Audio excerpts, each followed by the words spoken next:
and just being good to one another. People at the top collaborate, and the people that are at the bottom compete.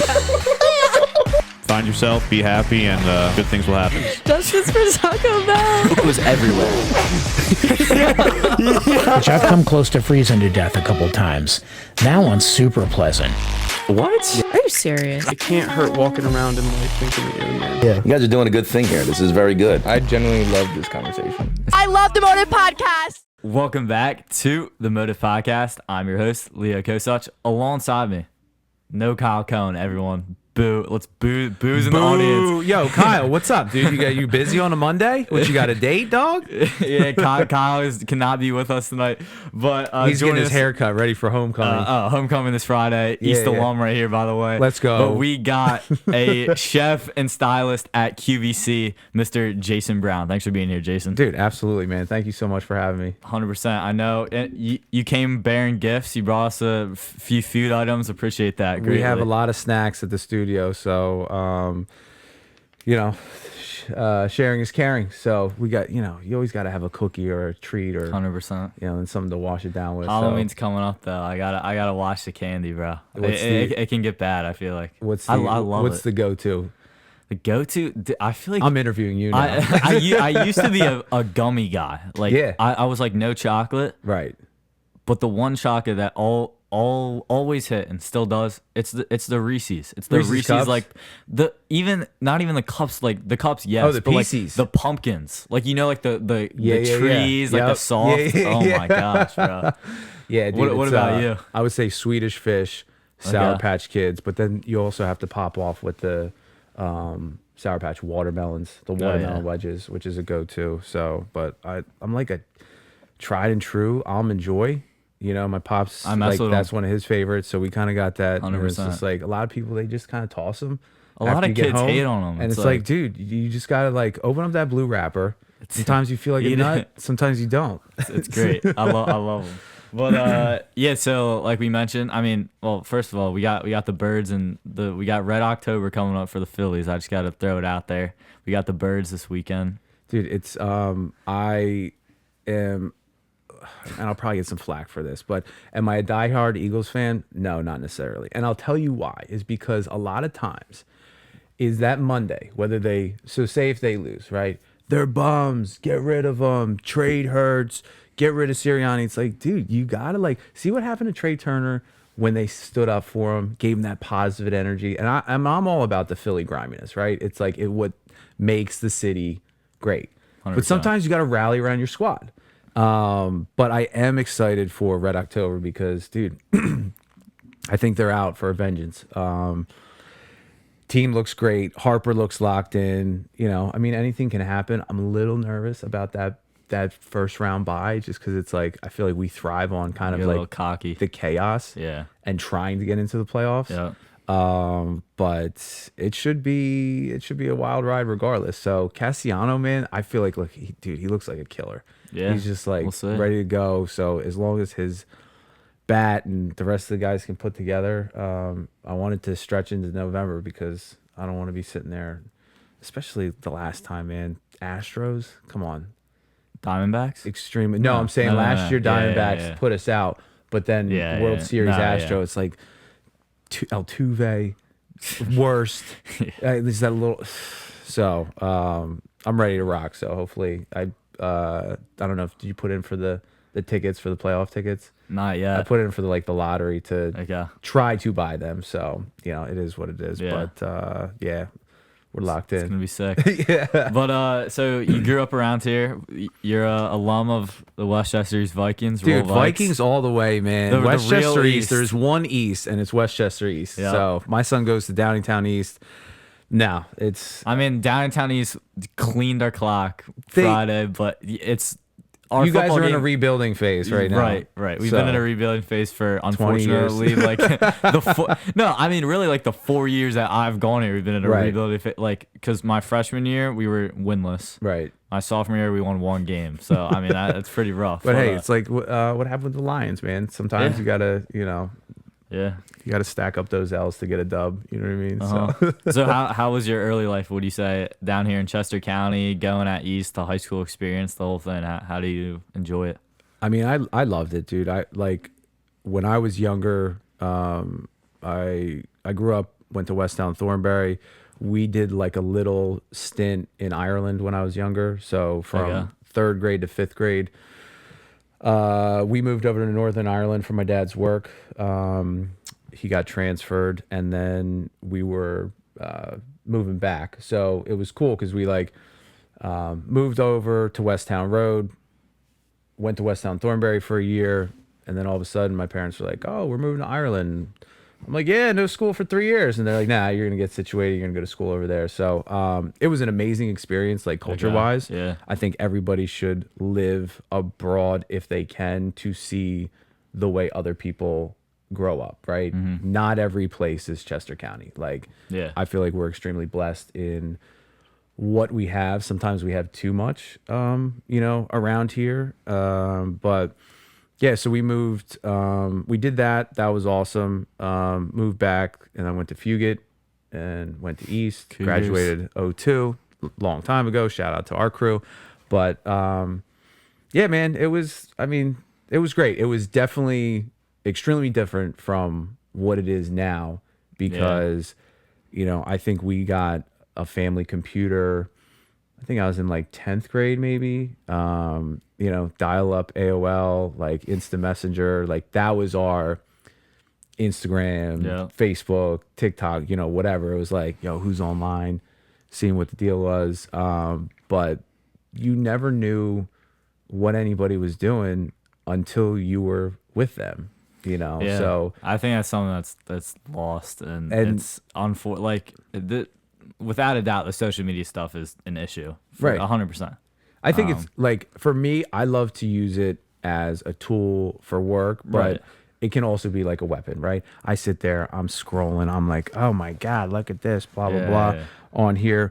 Ooh, ding. Oh, somebody commented, somebody liked, da, da, da. And Yeah. it's just like, it just hits your, dopamine receptors. It's like, oh, that's great. It's nice to keep in touch with some people. I'm able to stay in touch with some really good friends from college, people that moved away, or, again, like when people have, start families and they have kids, like they get busy. You're not able to Yeah. just like go out on a whim every weekend like you did when you were younger. So it's nice to see, what certain people are up to, but like the interaction, like for me, when I was in, 7th, 8th grade and I wanted to call somebody, or if I wanted to like call a girl, I'm like, I had to call their house, Yeah. and maybe their dad picked up and it was like, "Hi, Yeah. I'm Jake, and Yeah. so-and-so pick Yeah. up," and it's like, I couldn't, like, no one could do that Right. right now. and that's the thing. You had that like anxiety of like, okay, are they gonna say yes to go out, or like, or even just calling. Like I would call my buddy and his dad would be like,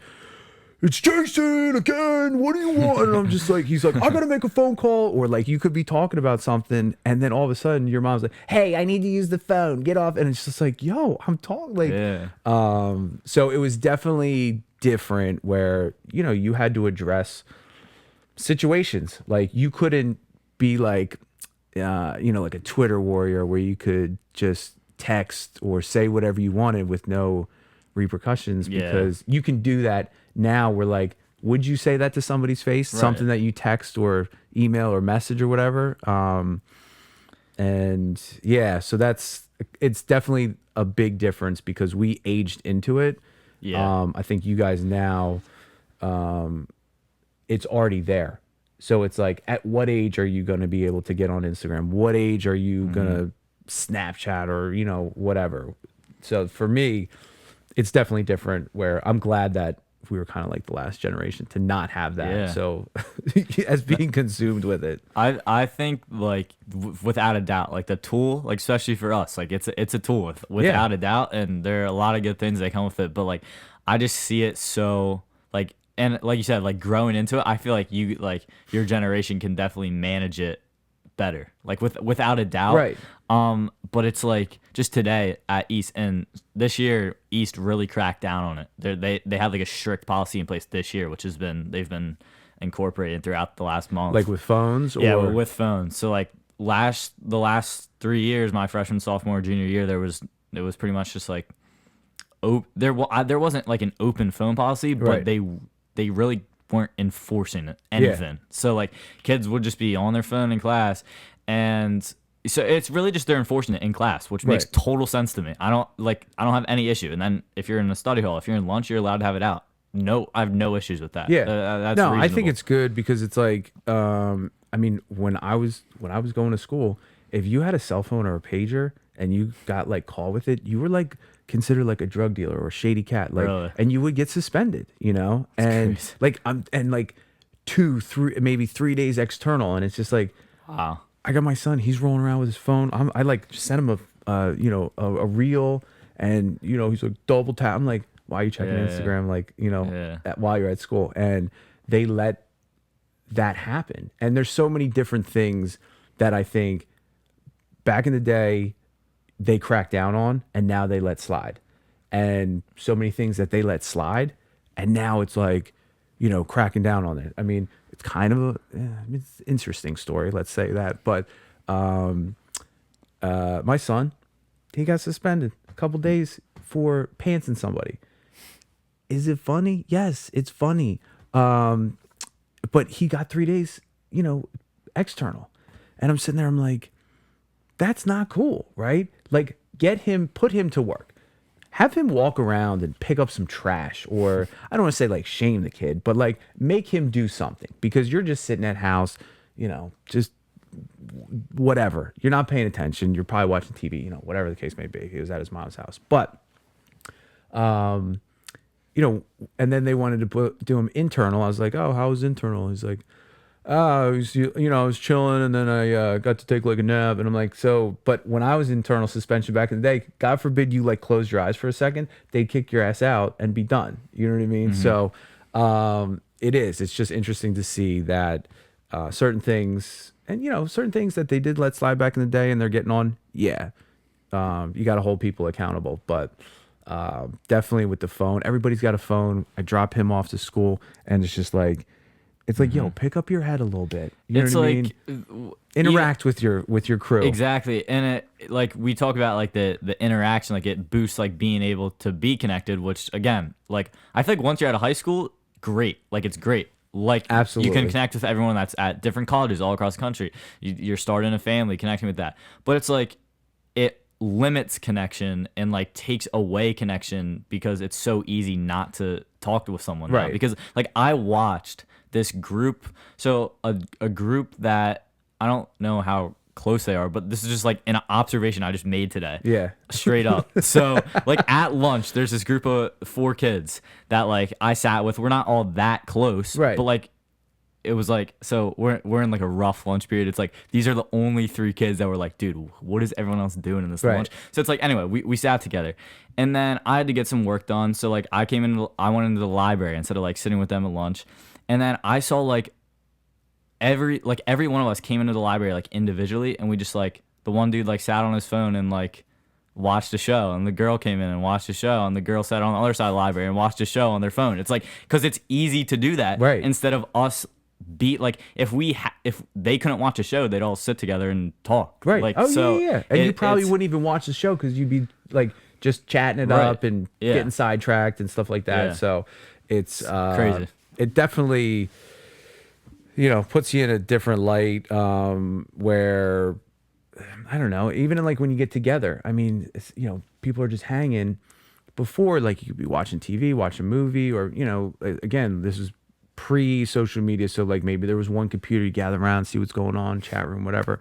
But now, like, you'll have a bunch of people like all hanging out, and everybody's just like sitting there Yeah. scrolling. It's like, does anybody like anybody? Does it like, it's just, well, I could sit on my phone at my crib not having to leave, you know? It's very interesting, And it's Hey, that's part of the reason I started doing this. 'Cause Right. It's like, where in society? I mean, obviously there's a place for it. I'm hopeful that I know what happens, but it's like, how often is it that I can sit down with like another 17-year-old kid and talk for 2 hours straight with no phones? Right. Like sitting down. It does. It's hard. It doesn't yeah. really exist, but like, and that's why I mean, and that's the tool, the positive of social Right. media is Yeah. like, I'm scrolling, I see, you know, Nick, Christian, they Yeah. repost your stuff, and I'm like, yo, what's going on over here? This looks great. And then start following you guys, and then, but able to be in contact and Right. like, you know, and super grateful for you reaching out where, hey, we want to have a conversation. We want to do this. And it's just like,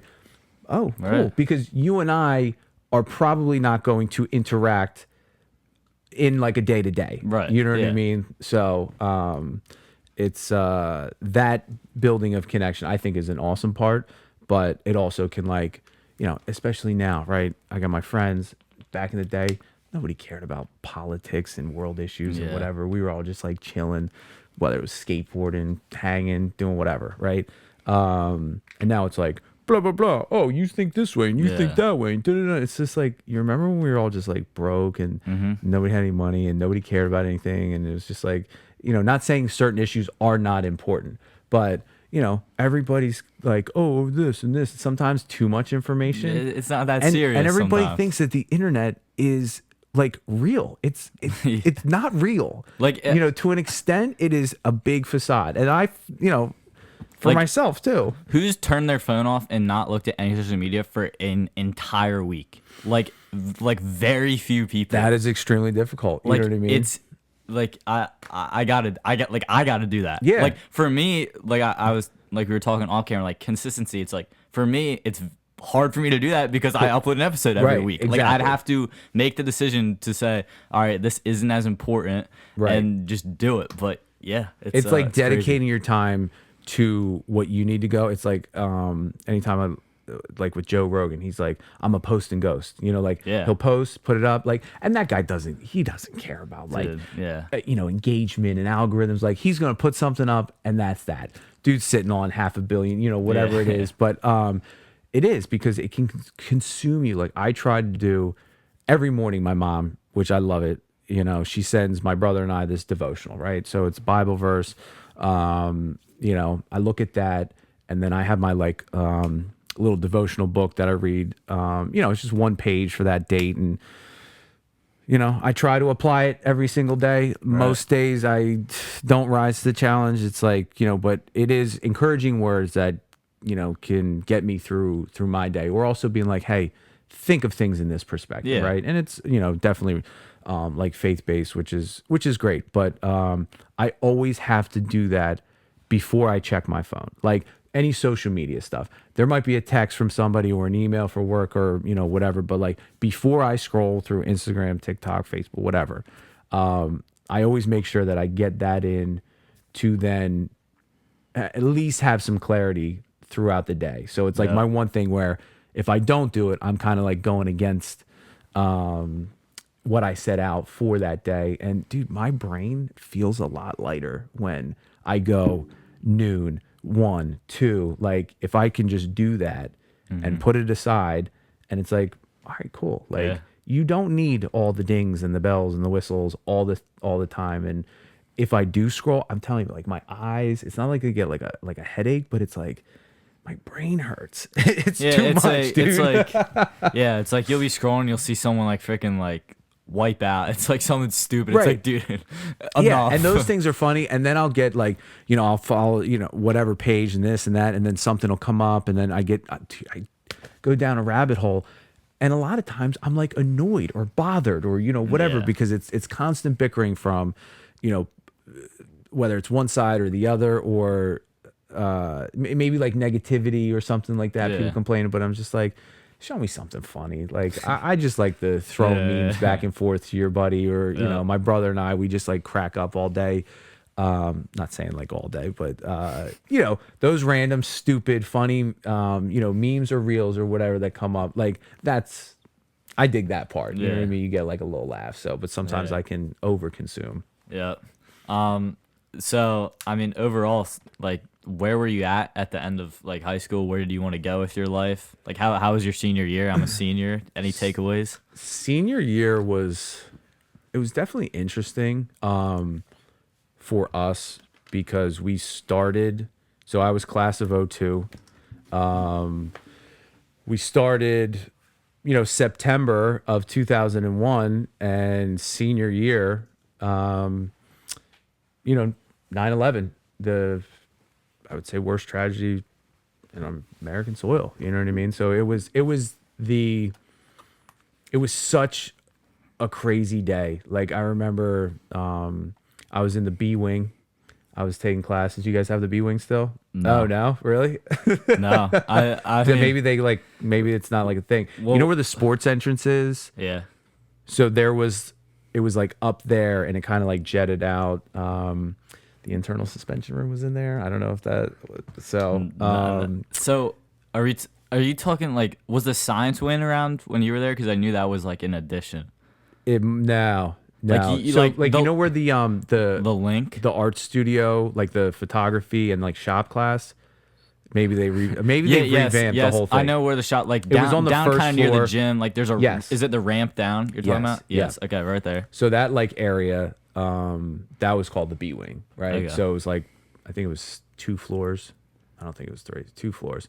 So you had some classes. It was a pain in the ass to like get there sometimes because it was like if you were all the way at the front, of the building and you had to get there. Yeah. But I remember this dude was like, he's like, yo, a plane hit the World Trade Center. I'm like, oh, Something like that's it, crazy. yeah. I'm like, Yeah. oh, well, maybe, like a private. So we go up, and then, my history teacher was just sitting there. Like the TV was on, and it was crazy. Like Yeah. it was absolutely nuts. So we had, actually my brother, his birthday is that September 11th. So, we were planning on going out to dinner, and, all sports, like everything was canceled. People were trying to figure out like, the bus is going to run. Like at that point in time, you Yeah. had no clue. And then it went down in Pennsylvania, the Pentagon. It was just like such a bizarre day. And also to be 18 and Yeah. not have, it's like the world's coming. Like, what is the deal? So we had that like going, moving forward, like senior year. So it was definitely, different because of, it was just like a sad time, like in the country. Obviously we weren't like in New York, but, Yeah. being close to it. So, but senior year was, it was definitely, it was challenging at some points. Not that like I was coasting, but, I was working at Capriati's, right in Westchester. So that was like another, big influence of me, wanting to be in like the restaurant business because, we cooked, we made hoagies, we made some money, we hung out, like, just cooking, like a couple of my friends worked there as well. So, it was good. And I knew like where I wanted to go. I wanted to like own a restaurant, right? Like Sopranos were on there at the time. It was like, I want to be like a gangster, mafioso, like not like that, but just like I was never in the space of like, I'm trying to figure out how to put it. I wasn't necessarily making money in the best of ways, right? Okay. So I had my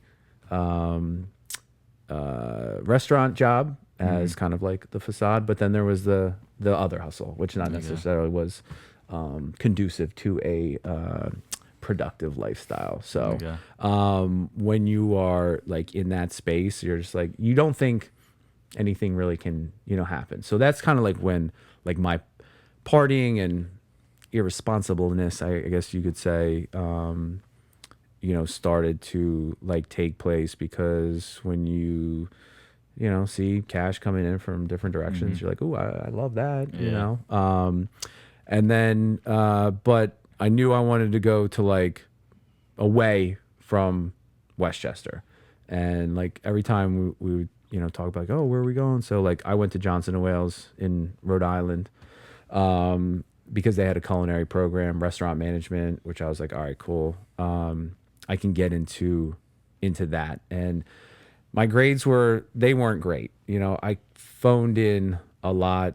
If I was into something, I was all about it. Right. Right. Yeah. But, the history of Western civilization, not my forte. Like I couldn't care less. And I was like a teacher person. So some of the teachers that are in high school and, middle school, like they act like babysitters. And it's just like, teach me.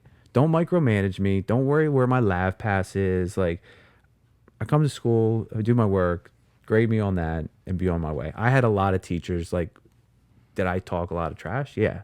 I was always squawking my beak and pushing the buttons. And You know, and I always could figure out who to kind of like, you know, poke at. And it was majority of the time where it was like the coaches, or like I was never like a sports guy. Like I played lacrosse a little bit, but I wasn't like an athlete. So some of these, you know, coaches and other teachers, they let the sports guys kind of pass on some stuff. But for me, it was like, where's your left pass? All right, suspended. It's like, all right, relax, big guy. Okay. Yeah. So, I kind of went off on a tangent on that one, but, no, I mean, it was cool because I wanted to just like get out, but never realized actually, like after years later, I mean, not years later, a couple of years later, like moving back to Westchester, how awesome Westchester is. Like Right. you want to go to the, you know, Sixers game on a Tuesday,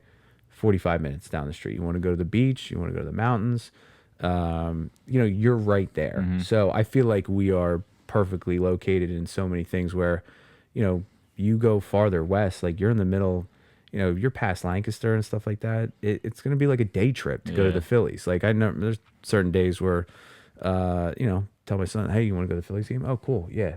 You know, an hour later we're sitting in the stadium as opposed to making it like a whole adventure.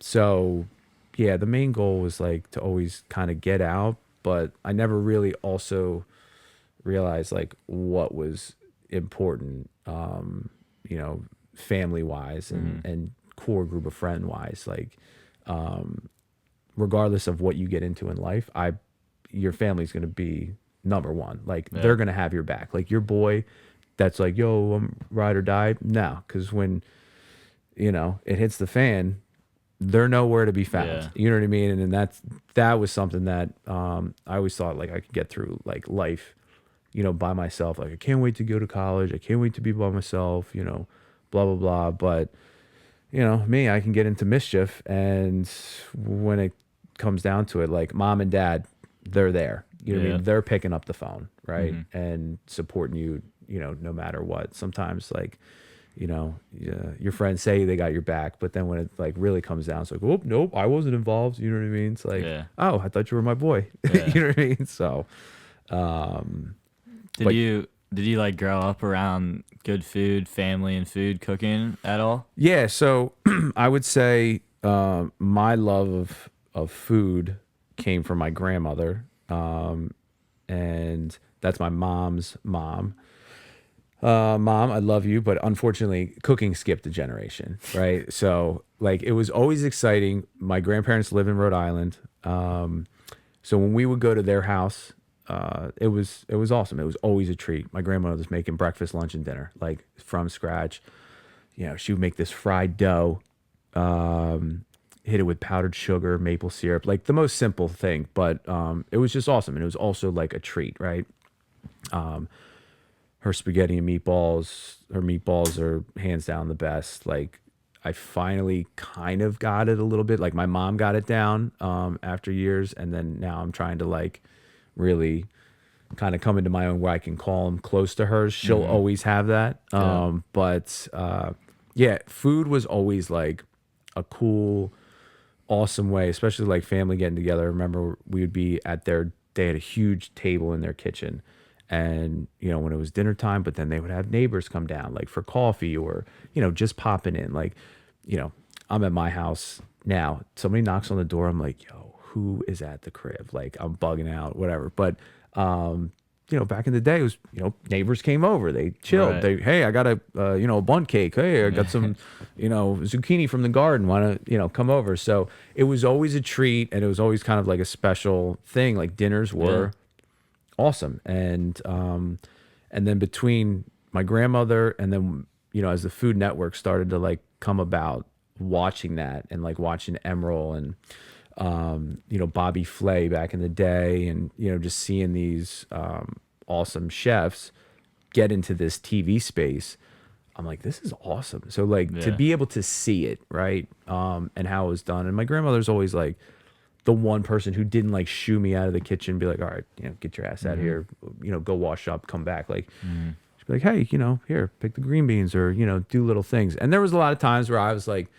you know, if I was in middle school or high school and we would go visit, snoozing, Yeah. sleeping, you know, till 11. She's like, get your ass up, you know. But it was always, I felt like that was our special bond. Yeah. So food to me always brought like awesome memories, but like just kind of this sense of warmth where it's like, all right, cool. Like all is well right now. You know Yeah. what I mean? So Yeah, I'm lucky to relate to that, like on my, like especially like I mean on both sides of my family, but just like out on my mom's side, like out they live out in like Harrisburg. Yeah. Like growing up with my grandma and my pop, just like out there, the food, the music, like Yeah. playing around the piano, like it's awesome. it's cool. And like our big holiday is Thanksgiving. So It's the best. It's the I almost like last year I almost came to consensus like it may be my favorite dude, holiday. it's the goat of holidays. And so if I anybody wish this says kid was here right now because so when we started this podcast, Kyle, where are you? in November of 2022, it was like the first episode, right? It was Right. like our introduction episode, and it was like right before Thanksgiving. So like our first episode, everyone tunes in. We're talking about Thanksgiving. So I'm getting comments in the hallway like, "Yo, you just started a podcast. You're like talking about Thanksgiving." And so on the first episode, me and Kyle got into like a debate. Like I'm like, "Thanksgiving's the goat." He's like, "Yeah, I don't really like it that much." So then you're living wrong, buddy. last year we got into the same thing, and guess what? November's coming up, so we'll be debating it again. Yeah. Everyone, I think Kyle got flamed by our audience because he's like, I think he just hasn't been indulged in the greatness of some good food. I Dude, feel like. it's just like my dad does this smoked turkey on the Weber, and he did it 1 year and was like, oh, we're gonna do this. We did the fried turkey. Fried turkey's good. I was always working like back, I would say 10, 12 years ago, but also too, like, this was when I was still like partying, but you know, going out the night before. So I'm like wilding out, and I just had no time or desire to like cook. It was like, and my parents also too, they had, you know, they were like, oh, we like to cook, and you know, you cook all year round, so it's like a treat. And again, very, you know, simple, but we have like the spread of food. My aunt makes this Jello mold.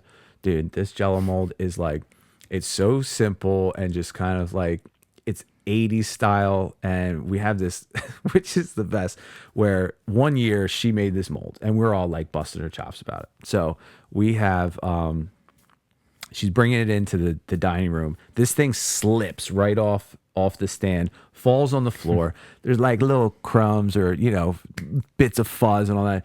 Dude, we picked that thing up, we wiped it off, and it was like, this mold is getting eaten tonight. Like, and she does, like, it's like red Jello with like peaches and then yellow Jello on top. And so if she does not have that, like for Thanksgiving, it's not Thanksgiving without this Jello mold. But yeah, man, like Christmas is great, right? Christmas is great until you realize that Santa doesn't exist, and that's that Christmas magic. So Christmas was awesome up until I was in second grade.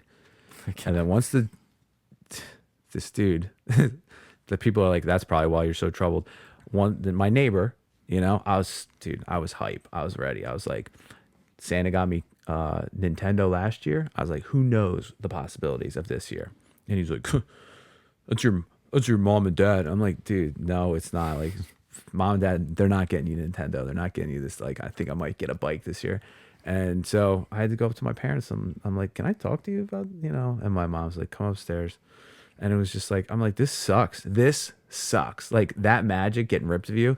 So there's nothing more elite than the whole squad eating football, chilling. And it's like, it's once Christmas is over, you got a brutal January, February, March. Dark. That's so Dark the one thing with winter is Westchester, coming, bro. I love it here. I have the decision on where I want to go to school here. Have you made a decision? No. So my mom works at Westchester. I could go to Westchester for free. Right. So but Debt free is I also know. money, bro. But I love it here. I've like really come to like just in the past year or two, really come to appreciate here, especially like with the pod and just everything we've built around here. But like the January, February, March, it's like send me to Florida, Dude, send me to. It's tough, man. Send me to California, send me to Georgia. Like, you know, It is, and I talk to my son about because he plays baseball, so we're always like, I'm like, oh, what would you like? And I'm like, we talk about like South, like maybe Yeah. Texas or Yeah. California, and and he can do whatever he wants, but I'm sending him somewhere warm, man, Yeah. and I think that's something too for me about Westchester. It's like you go to different places, and you're like, this is it. I want to move here, whatever. I'm not a big seasons guy. Like I like them, but it's not a make or break for me. So to be warm, but also the sunlight. Yeah. The sunlight in the winter can be drowning. Like when that sun's going down at even like now you look at it where the sun's getting like sunset is 7:30. Yeah. Now we're coming into it, right? Kind of like the decline, and then next month we'll be turning the clocks back, which when are we going to stop doing that? I don't know. Like if Yeah. it's going to be a thing, they keep on teasing us, they're going to take it away. But it is, man, that Yeah. February, because like holidays, you got so much stuff going on and it races through, right? And that's the point I was Speeds getting. by. Like after December, it's that, but after Thanksgiving, you still got the Christmas spirit. It's Yes. like it's oh, it's dude, people, sick. you got the music, you got the stuff, you got the holiday parties, you got Yeah. people just, whether it's they're forced to like- be in a good mood or not, like Yeah. people are just a little bit more chipper. Yeah. I mean, there's nothing more I hate when it's April 15th and it's like spring break, the like day we get for spring break at East. Yeah. And it's like, Give me a week. I need a week. Anyway, it's like April 15th and it's like 43 degrees. Yeah. And it's just like, dude. Yeah. Like, dude. just get warm. I Like, was at we were at a April, this is a couple years ago, April Phillies game. Just chilling, Philly shirt, whatever. Ripping wind, freezing. Yeah. Like, it was cool to be down there, but I'm like, dude, it's April. Like, Yeah. what do we got going on here? So I totally vibe with you on that, man. I'm just like, give me the warmth, but it's tough because the surrounding area, it's like, do I deal with those 3 months for like the better part, Yeah. and the convenience of, kind of quality life. You were, and this is like swinging back. So you mentioned like The Sopranos and like that mob style. I'm just remembering. So we had a guest on like about a year ago. Go listen to the episode, Mike DeCavalcanti. So there was like the DeCavalcanti crime family, like over in Jersey, New York, and just like it's funny how you mentioned restaurants and the mob family. He had like some, like obviously he wasn't directly related, but like Right. he had the last name, like there were family connections. He said at family like functions and stuff. So there was this like very infamous mobster, Sam the plumber. Okay. And he said like as a little kid they'd go up to like Brooklyn, they'd go up to New York, and they'd walk into a restaurant and everyone would get up from their chairs and stand up for him, Sam the plumber. like Sam the plumber. Yeah. And he's there 5 years old, like he didn't know what the heck was happening. right. I was just crazy. It was, I mean, crazy. and it kind of like, not that it was like that whatsoever, because it was, but, when you look at, like, you're always rooting for the hero, right? Growing up when you're younger, and then like sometimes you'll see, I guess as the movies would portray like the villain, and you're like, I don't know, I'm kind of vibing with this dude. You know what I mean? Like, with the, Scarface and Tony Montana, or like Goodfellas or something like that. But the ending is always the same. Yeah. You know what I mean? Dead or you're in jail. Yeah. And that's the part where sometimes, like when you're younger, you just see the glimpse and the glam. Yeah. You're like, the money, the cars, the women, the Yeah, drugs, yeah. like all of this stuff. We're like, oh, you're untouchable. But it's like, nah, because that can come to a Yeah. screeching halt, at any point in time. Yeah. So, yeah, shout out to Tony, Yeah. Tony the plumber, Sam. Sam the plumber. Yeah.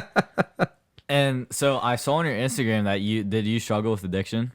Yeah. So, for years, I would say I don't like, just couldn't get a grip. Like it was partying to have a good time, but then, partying to then escape. When I was younger, like I never drank alcohol until I was 18 years old. I remember I was getting my confirmation in Ireland, and we signed this thing. It was for like CCD, and it's like, I will not drink alcohol till I'm 18, and I'm like, yeah, alcohol and drugs and cigarettes are bad. So I signed this because 18 is the legal age over in Ireland, yeah. right? So okay, cool. And then you move back, and then you get into high school, and then homecoming, dances, after the weekend, and people are hanging out. So alcohol and drugs are available, and they're prevalent in high school, but also like this area. And I think a lot of people, and that was something that, whether it was my parents, I don't know, like collectively as parents, they think like drugs are this deep, dark alley, in the city, and crime and all that. It's like, it's wherever the money's at. I was just gonna say, I mean, yeah, I'll let you keep going. Yeah. But to just go off of that point, like obviously I'm not gonna say schools right now. No, I'm not gonna say I any of totally that, get it, man. But it's like, I've talked about it with people. It's like the money, like when you have serious money around here, you have serious money on the main line. There's these private high schools around here. It's like, yeah, that's where it's prevalent. Yeah. And when you get that, right, especially, when I was in high school from, I guess it was, 99 to 2002, right? Then you had this rise of the opioid epidemic, right? Mm-hmm. And it's I can't believe it has become what it has throughout the years. Some people's first drug dealer is their doctor. Whether you're getting surgery, your wisdom teeth or whatever, they're just like, boom, Percocets, Vikes, all that jazz. And it's like, anybody want to give out like a Tylenol 3, or be able to just have somebody give them the tools to manage the pain, right? And I get it. Some people have, issues, and I would never want to trade places from them. But like growing up, because I signed that thing for alcohol, I never drank. But that did not eliminate my curiosity of trying drugs. Yeah. And so with, weed and mushrooms and acid and, it was that. And it was also like a sense of, I want to say, like community, as weird as it sounds, because I've been trying to do a lot of soul searching and, figuring out why I'm like a little off the rails sometimes. But, trying to unearth some of these things from like childhood, right? And because I didn't play sports, I did play sports. High school came about, and it was just like, I'm working, making money. I was done with that. But when you play sports, you're part of a team. You're needed. You're wanted. And whether it was the selling or the doing, you felt accepted by like other people that were like-minded like you, right? So if you're tripping out with your friends, it's like, oh, we're all, hanging out. Oh, we're all rolling, we're all chilling. Like, and nobody was judging because you're doing the same thing as them. Right. And, it's like, how do you know you're doing anything wrong when there's no one around you? when nobody's around to like tell question, you, and some people could be like, oh, that's not cool. It's like, all right, well, I'm sorry, I'm not the, the quarterback, or I don't, I'm not the lacrosse captain, or, whatever. But you'll have those people hitting you up. Yo, can I get this? Can I get that? All right, cool. So like that also is something that you kind of get addicted to, where you're like, you're needed and you're wanted. It's like, yo, can we meet after school? Can I grab this? Can I grab that? Boom. Okay, cool. So your thrill is the, championship parades or the game-winning touchdown. My thrill is counting money. Yeah. But it was always, I want to say it was under control, right? Like in high school, but in college is when it became, more of a substance abuse and addiction issue, especially with opioids and Oxycontins when I got older. And that really that gripped me and really, you know, put a strangle on me, because I went up to school aspiring to be, you know, a restaurant owner and a chef, and, you know, potentially maybe you know, restaurateur, TV personality.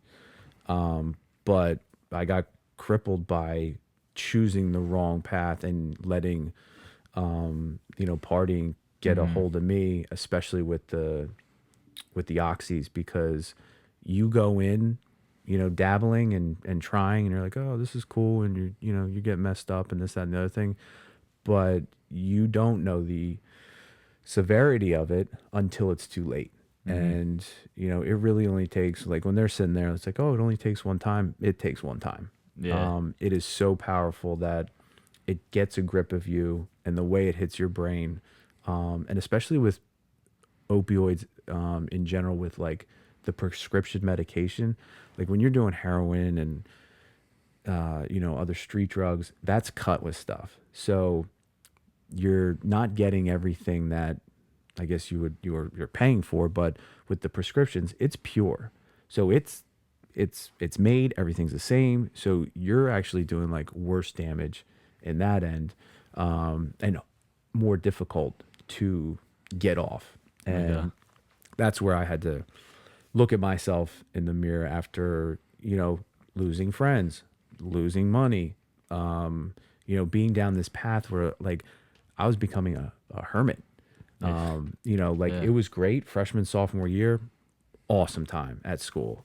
But you know, I was introduced to oxys, and we were doing those, and that was like my thing. I'm like, oh, cool, oxys and video games. And it's like, all right, life's a lot more than just like sitting in your room or like at your house playing video games and not doing anything. And that was the thing that sucked for me, because I had to lose, you know, friends, relationship, but then also, you know, I was like, am I going anywhere in life? So like I definitely hit a dark spot where I had to check, you know, myself in and be, you know, get off of it, because the next step for a lot of people that I grew up with around here was they were going from the prescription pills, going down to Philly and getting dope, getting heroin. And, you know, I've lost more people than I would like to have in my, you know, friend group. Pretty much this whole arm is dedicated to, you know, two best friends that have passed.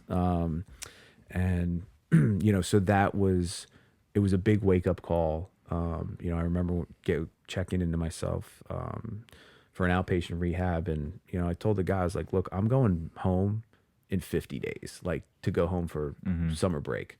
Yeah. I was like, I have to get off this trash.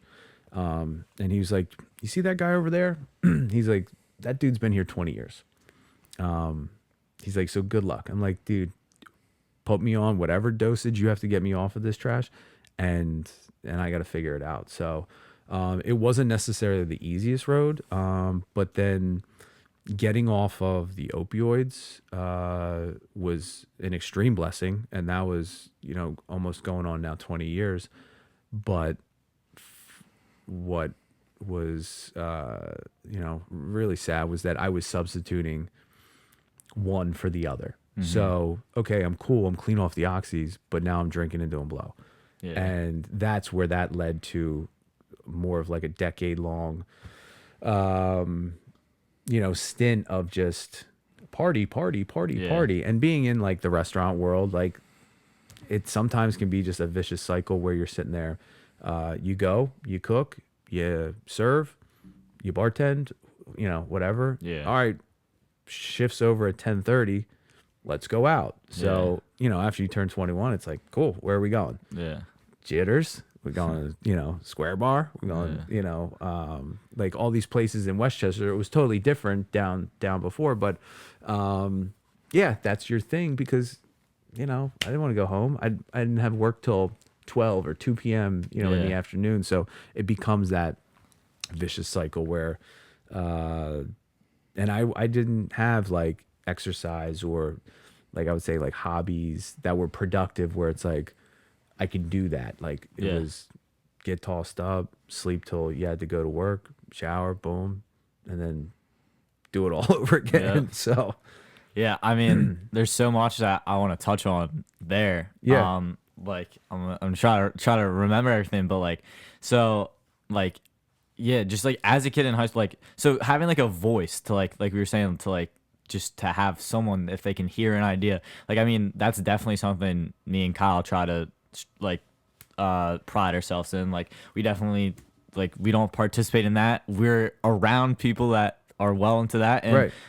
so there's definitely not, like, from my view, like, the drug scene I don't think is as prevalent, without a doubt, but it's your classic just alcohol without a doubt. And it's just like, I love these people to death in school. They're great people. I've grown up around these people, but it's just like the parties. All right, every single Friday and Saturday night, all night long. All right, feel like crap Sunday. Yeah. Feel like crap Monday, and it's like I just have to, like, in school, and then it's like okay, and then it's like Monday, Tuesday, Wednesday, Thursday, like, that's all. Like, it's, again, like, I love these people to death. Yeah.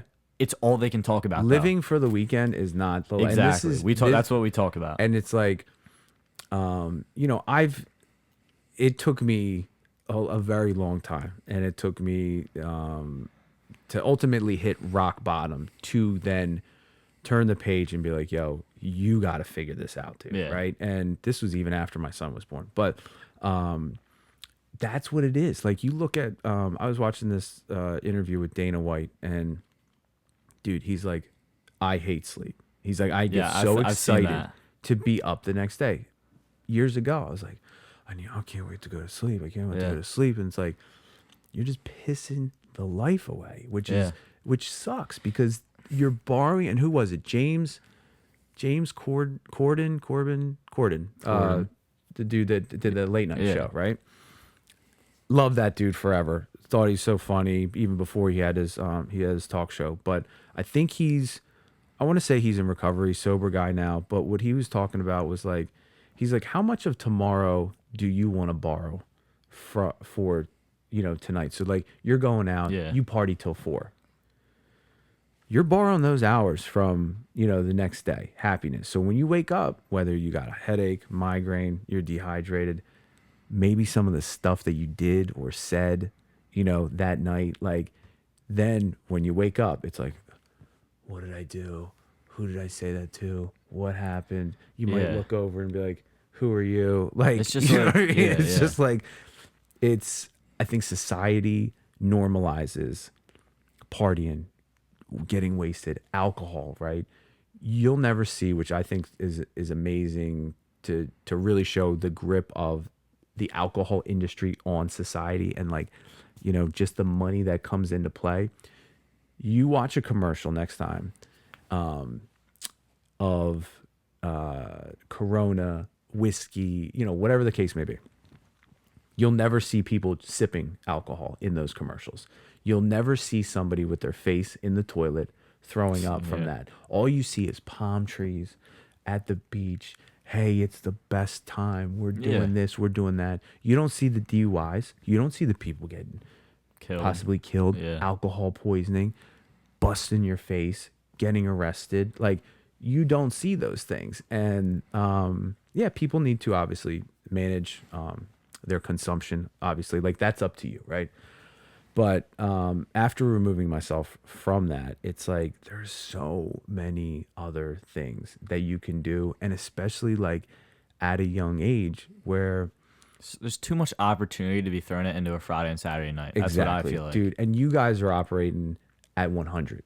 You know what I mean? I said this to my son. I'm like, you like baseball, right? Okay, cool. You want to take it to the next level?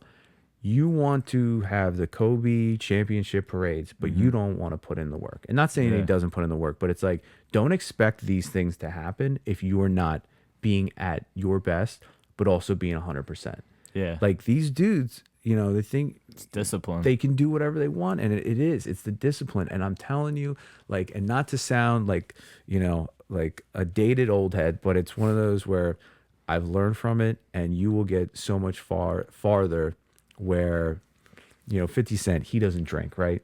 Yeah. he has alcohol companies, like, and they asked him, they're like, oh, you don't, like, you won't drink, but you'll have it. And he's like, I'm making money. You know what I mean? Yeah. Like, and he's doing the thing. And not that I like, well, promote like alcohol or, whatever, but he's like, I don't need it to operate. And I think a lot of times, which I've seen removing and being sober, is a lot of friends and family having to have that to get into,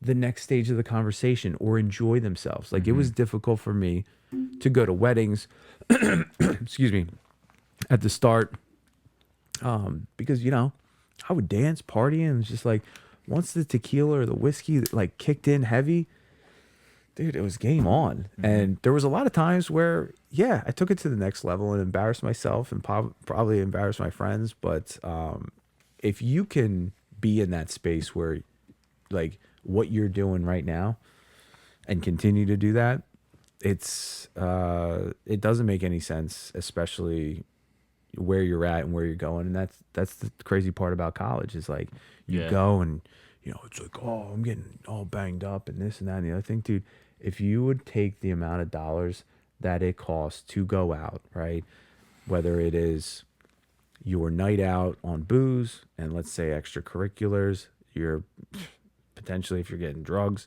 you're getting pizza, you're getting, whatever you're doing, that's a boatload of money. And I'm sitting there, I'm like, man, I might have like, a big stack of cash if I were to add all that stuff up for sometimes memories that I don't even remember. Yeah. You know what I mean? It's like, I feel like if you can go out and have your fun on a Saturday and then wake up at, like, I'm not even saying wake up at 6 or 7 a.m., but like wake up at like 9 a.m. Yeah. It's not crazy. If you can wake up at 9 a.m. and have a productive next day, I don't see too much of an issue with it at all. No.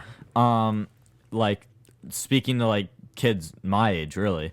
But it's like, it's like, from what I see in high school as a senior in high school, it's like it's mind blowing how it's like, I feel like it's all they can talk about. Just like every single hour of the day. Oh, this.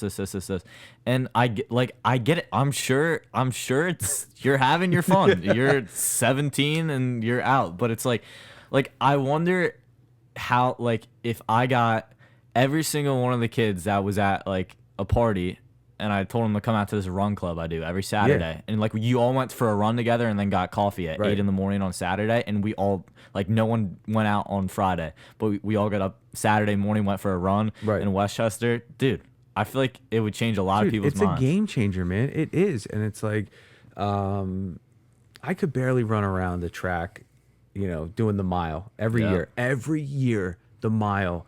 Do you guys, is Mrs. Horsey still there? No. Oh, okay.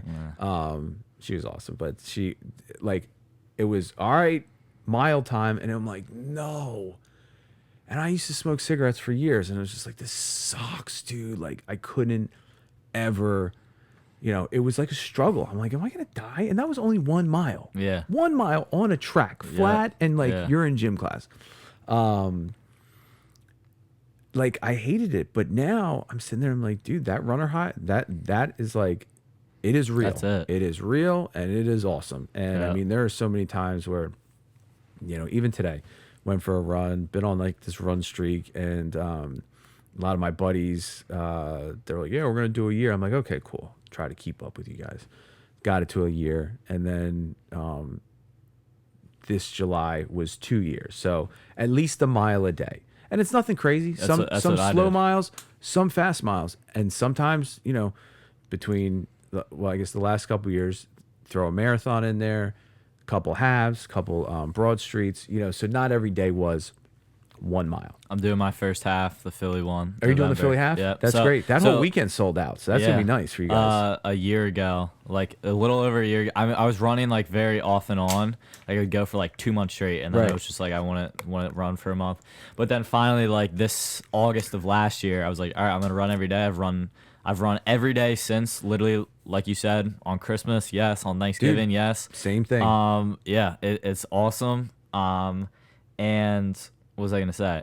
Just like the past few weeks for the training and the half, it's like all right, if I'm gonna run 8 or like 9 now, it's like I'm gonna take 1 day of rest within Right. my week. So it's Yeah. like I've been doing more of like an official like training program. Yeah, I did. which is good. Yeah, I did 10 yesterday in the rain. I just left from here. Like I usually drive down in the trail to run, but it's like Okay. I don't love doing that. Right. So it's like if I can just run from here, it's like you're just like out. You're You're exploring. out, dude. I'm just I do the running. same thing, man. I'm like weaving in and out of these neighborhoods. Yeah. My brother, he just had a baby in June, and he's been getting into running. So he wanted to do a 10K under 60 minutes, and we're like, all right, cool.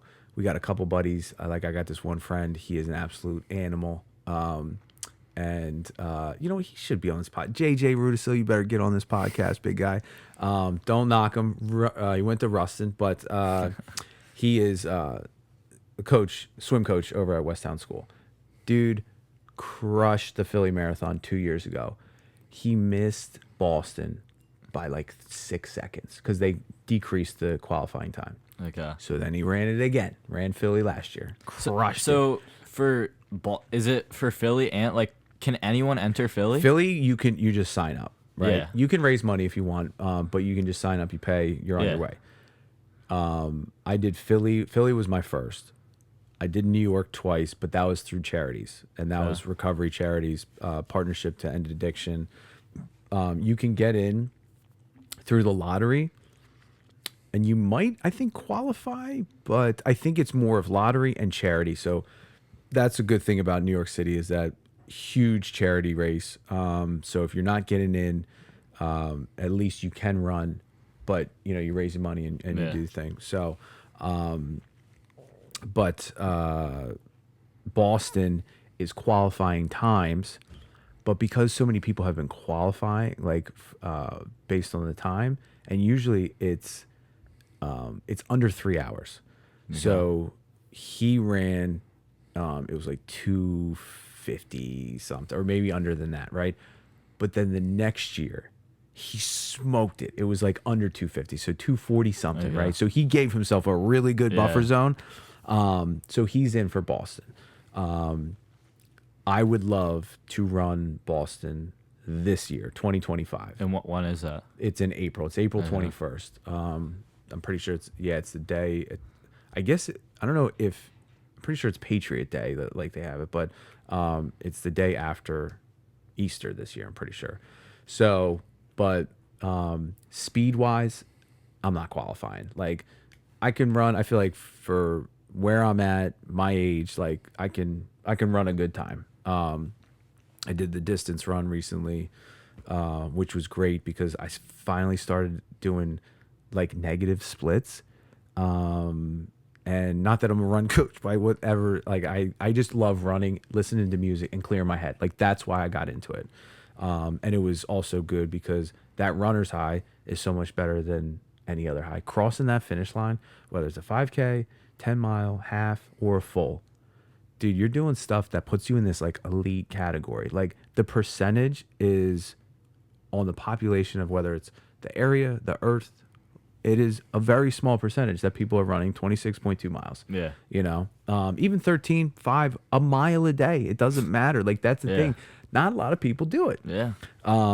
So this year I reached out to a couple organizations and I would love to have, it would be 20 years opioid free, and God willing, it would be 10 years alcohol, cocaine, other drugs free. So I want to kind of celebrate that recovery by running the Boston Marathon. So hopefully, crossing my fingers, I would love to get in. Again, marathon, it's tough. 26 is hard. It is a hard thing.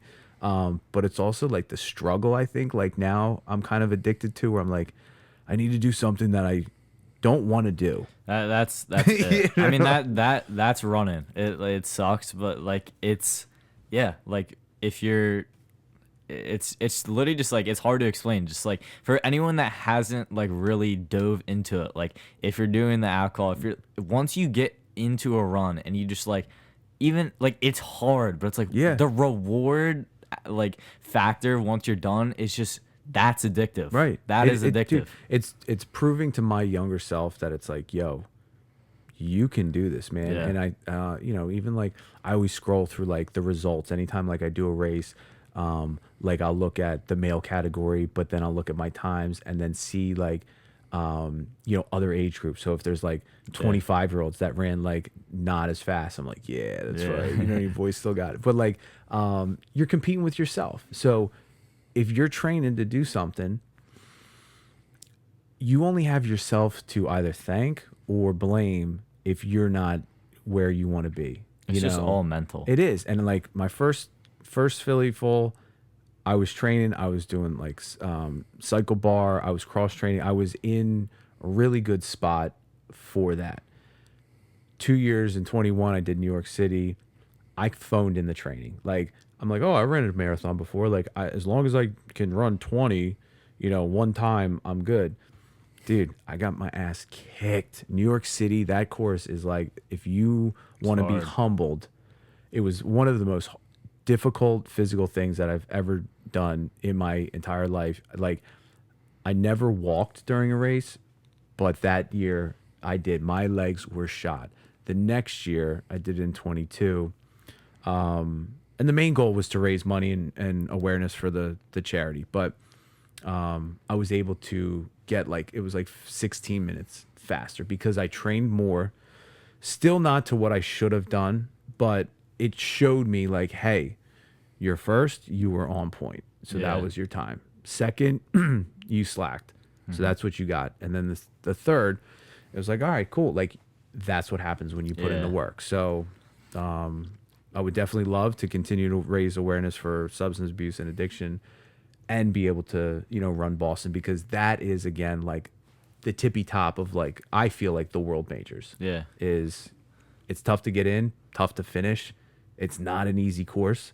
But yeah, man, that weekend will be great because like you do the half, you crush it, and then the next Thursday, Thanksgiving, baby. That's what I'm saying. Yeah, it's, dude, I almost feel like a wuss doing the half. It's like, oh, should I have gone for the marathon? Because I'm feeling so good right now. Because like, the only official races I've done are 5Ks. Right. Like this is so. I was like, all right, we'll go for the half. Yeah. But you can gauge yourself. You know what I mean? It's like, okay, cool. This is where I'm at for that, and even set like a time. My first half, I was like, yo, I'm doing 100. I want to do 100 minutes. Yeah.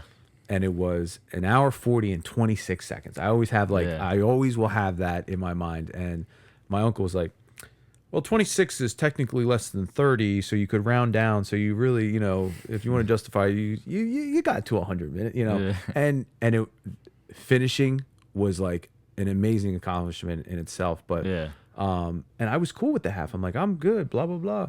And then I had a buddy comment on my picture one time when I did a half. He's like, "Oh, when are you going to step it up and do a full?" I'm like, so that dude got into my head, and I'm like, now there's something that I need to do that's more. Yeah, you know, it's because like, it's only half. Yeah, it's only half. Why do they have to put the word half in front dude. of it? You could they just could have just name it like something different. But right? it's half of another event. Correct. And that's the thing. Like, I had a buddy do a full Ironman, and I was like, yeah, I think I'm gonna do half. He's like, why would you do a half? I'm like, I don't know, to gauge, like, and again, it's still extremely challenging. He's like, why wouldn't you just do the full? I'm like, all right, maybe I will, you know? So I think those, like Boston and I would say a full Ironman are two things that I don't want to, are in a 5-year goal to accomplish, because I kind of, you know, I want to be like a peacock and spread my feathers, be like, yo, check this out. You know, my mom always calls them participations trophies. I'm like, yo, you run 13.1, you run 26, you do a, you know, thing. For me, that's like a win. That medal, I mean, dude, and again, I got, you know, a nice amount of bling downstairs in my basement where it's like, it's cool. And they tell a story. Yeah. It's like, yo, you were on point. You slipped a little bit. That was difficult. This was cool, you know? Yeah. And it's just like, it clears the mind. It's all mental, and it's beneficial. And it's like, what was I going to say? Yeah, I mean, it's just the mental aspect overall. It's just, I mean, like, I'm in my head all day long. All day long. And that is something that, you know, when you're not partying or you're in recovery, like, you don't have that escapism, right? When you're older, you can come home, you pour your little bourbon or your glass of wine or you crack a beer, like, and you're able to like, you know, temporarily escape, right? You're able to like shut your brain off. And for years, that's what I did. I was able to shut it off because there's so much going on in here where It's I would just want to like- quiet the voices, and it's like, shut up. It's like imagine how like if you go to escape on a Friday night with like 40 other people just like zombies around you in the basement. Dude. Imagine how you're gonna feel at mile like when you're a double digits into the miles, 10 plus, alone, headphones, and you're just locked You're in it, in a man. pace. You're It's in it. a full different level. Blast some DMX, blast some like old school Linkin Park, like and that's the thing. Like I love music, and when you put on those things, like whether it's a playlist or you know whatever, I've been guilty to a little David Goggins podcast. dude. I listen. So it was him. I listened to the David Goggins and Joe Rogan when I ran New York City Yeah. because it was a 3-hour conversation, Yeah. and the whole time he's like, "Don't be a baby." Yeah. Using other words, don't be a baby. The You know what I whole mean? reason I decided to do the half, I took the step, is because I read his book this past spring. It was like Right. April. It was Can't Hurt Me. And I Yeah. was like, dude, this dude did 100 plus miles in Death Valley. Like the one race is like Badwater. Yeah. It's like Badwater. He's sick, dude. You Like, you he's- start at like Death Valley where it's like negative 50, 60 feet below sea level, and it's like 130. They do it in August. Yeah. It's like 130 degrees. And for literally 24 hours plus, you're running over 100 miles from like negative 60 to below sea level up the mountains around Yeah. Death Valley. It's just one mountain. Right. For a day in 130 degrees. Like, He's- that's sick. He's an absolute animal, and you think about it, where it is. I mean, it's. Are you going to give excuses that day, or are you going to make something happen? Yeah. And forever, it was always, I don't feel good. I've got a headache. I don't have time, dude. You've got time because, Yeah. and that was the thing for the consistency of running, where I have 10, 12 minutes a day, because what am I going to do? Scroll through my phone? Yeah. And what? Just be consumed? Like, that's why the streak has gone as long as it has. It's because I can't justify in my mind. And I think like if I was training for a marathon, I would probably end that just to be in a really good spot. But even then, I'm like, just doing like a quick little mile, whether it's a walk or can whether change it's a your jog, day. it's the consistency. Yeah. So for everything that is inconsistent in like my life and just kind of this, I would say, I don't want to say chaotic environment, but it's between work and raising a teenager and doing all these things, that one thing during the day is like my mile. And sometimes that's the challenge where I'm like, yo, I'm going away, so do I run when I get off the plane, or do I run before I go to the airport? Yeah. Or sometimes, and that's where you have to, I'm a shoot from the hip guy. Like, I never have a plan. I'm always kind of like sporadic about, doing whatever. I'm late. Like, when it comes to work, I'm good to go because timing is everything where I'm at. But other than that, people are like, hey, we're having a get together. Come over. Yeah, I'll be there at 7.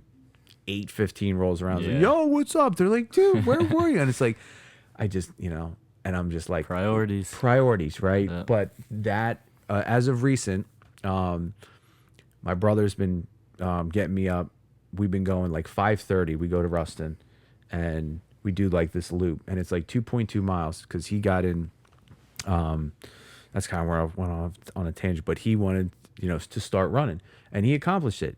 We knocked that out in the summer. We knocked out this 10K under 60 minutes. We were down Kelly Drive, and it was awesome. It was raining, a little humid, but the reward was great because he set out a goal. He had his crew come with him, and we knocked it out. So now we've been doing like Tuesday, Wednesday, Thursday, these early morning workouts because, he's got to go to work. He's got the baby. But as much as I sometimes don't want to get up, dude, he's like, on my way. Yeah. Pick me up. Yeah. Because what am I supposed to do? Sorry, dude. I want to sleep in. Yeah. It's like, get your ass up. You- Get up and you need get people done. around you to push you like that. Your accountability partner. Yeah. And he's doing it. a And for blessing. me, I'm like, what am I going to do? What is that 15, 20 minutes worth extra of sleep before I'm going to work anyway? Yeah. You know, is it really that worth it? Because you're up, you're stewing, you're tossing and turning. And, you know, before I came over, he was like, we good for that run tomorrow? I'm like, damn right we are, man. At 5:30, the alarm's going to go off. I'm going to be like, nah, I don't want to do it, whatever. But then after we're done, we did 5 miles last week. Dude, I feel like $1 million Yeah. because it's done. Yeah. Convincing yourself to get up is a lot easier after, you know, at the start of the day, as opposed to after work or after school or whatever. Like, dude, when I get done work, man, I just want to like chill. Yeah. You know what I mean? It's easy. Whether the Phillies are on or you watching a show or just like just hanging. I mean, a majority sometimes it's just like, oh, let's catch up on the scrolling, Yeah, blah blah yeah. blah. You know what I mean? So, but yeah, running has opened up so many doors, relationships, to build connection and community, because it's about that common goal of one, doing something that's hard, but then also that something that's good for you, man. Like, Yeah. you know, there's heart disease and all this trash, like history, like in my family, you know what I mean? So I'm like, I want to keep the ticker as good as possible. Never you know? slow down. Never slow down. Never dude. grow old. Nah, It's man. the same. You know what I mean? So it's I'm all about it. Yeah, and yesterday, you better bet when I'm on this Philly half marathon, the final stretch, I'm playing "Going the Distance," the Rocky song. Dude, you have Dude, to. oh my god, It's great. And like, you know, that's, we that's were the greatest. when those guys were doing for the Legacy of Hope, they were doing the steps. They had Rocky like 1, 2, 3, 4. They were playing on a jumbotron that they great. had out there. But then that music, and it is, man. It's like it's almost like that Philly. Like if you're not from Yeah. around here, you don't get it. Like people It's- know. it is right? that grit, and it's like we were talking about the winter earlier. I will say, like, even so, the last week with this hurricane rolling in, how Yeah. like we haven't had sun for over a week. Right. Last week was a extremely productive week because like every single study hall, every single time, it was just like I'm going out for my run in the rain. Right. That's great, but it's like it makes me just want to like lock in. It's like, all right, what am I gonna do in the rain? And it's just like get to work. And I feel like the seasons and that like northeastern mindset is definitely, it's real. It challenges you. It gets your it gets you out of your comfort zone. Yeah. And somebody once told me, which I love this, is like you have to get comfortable with being uncomfortable.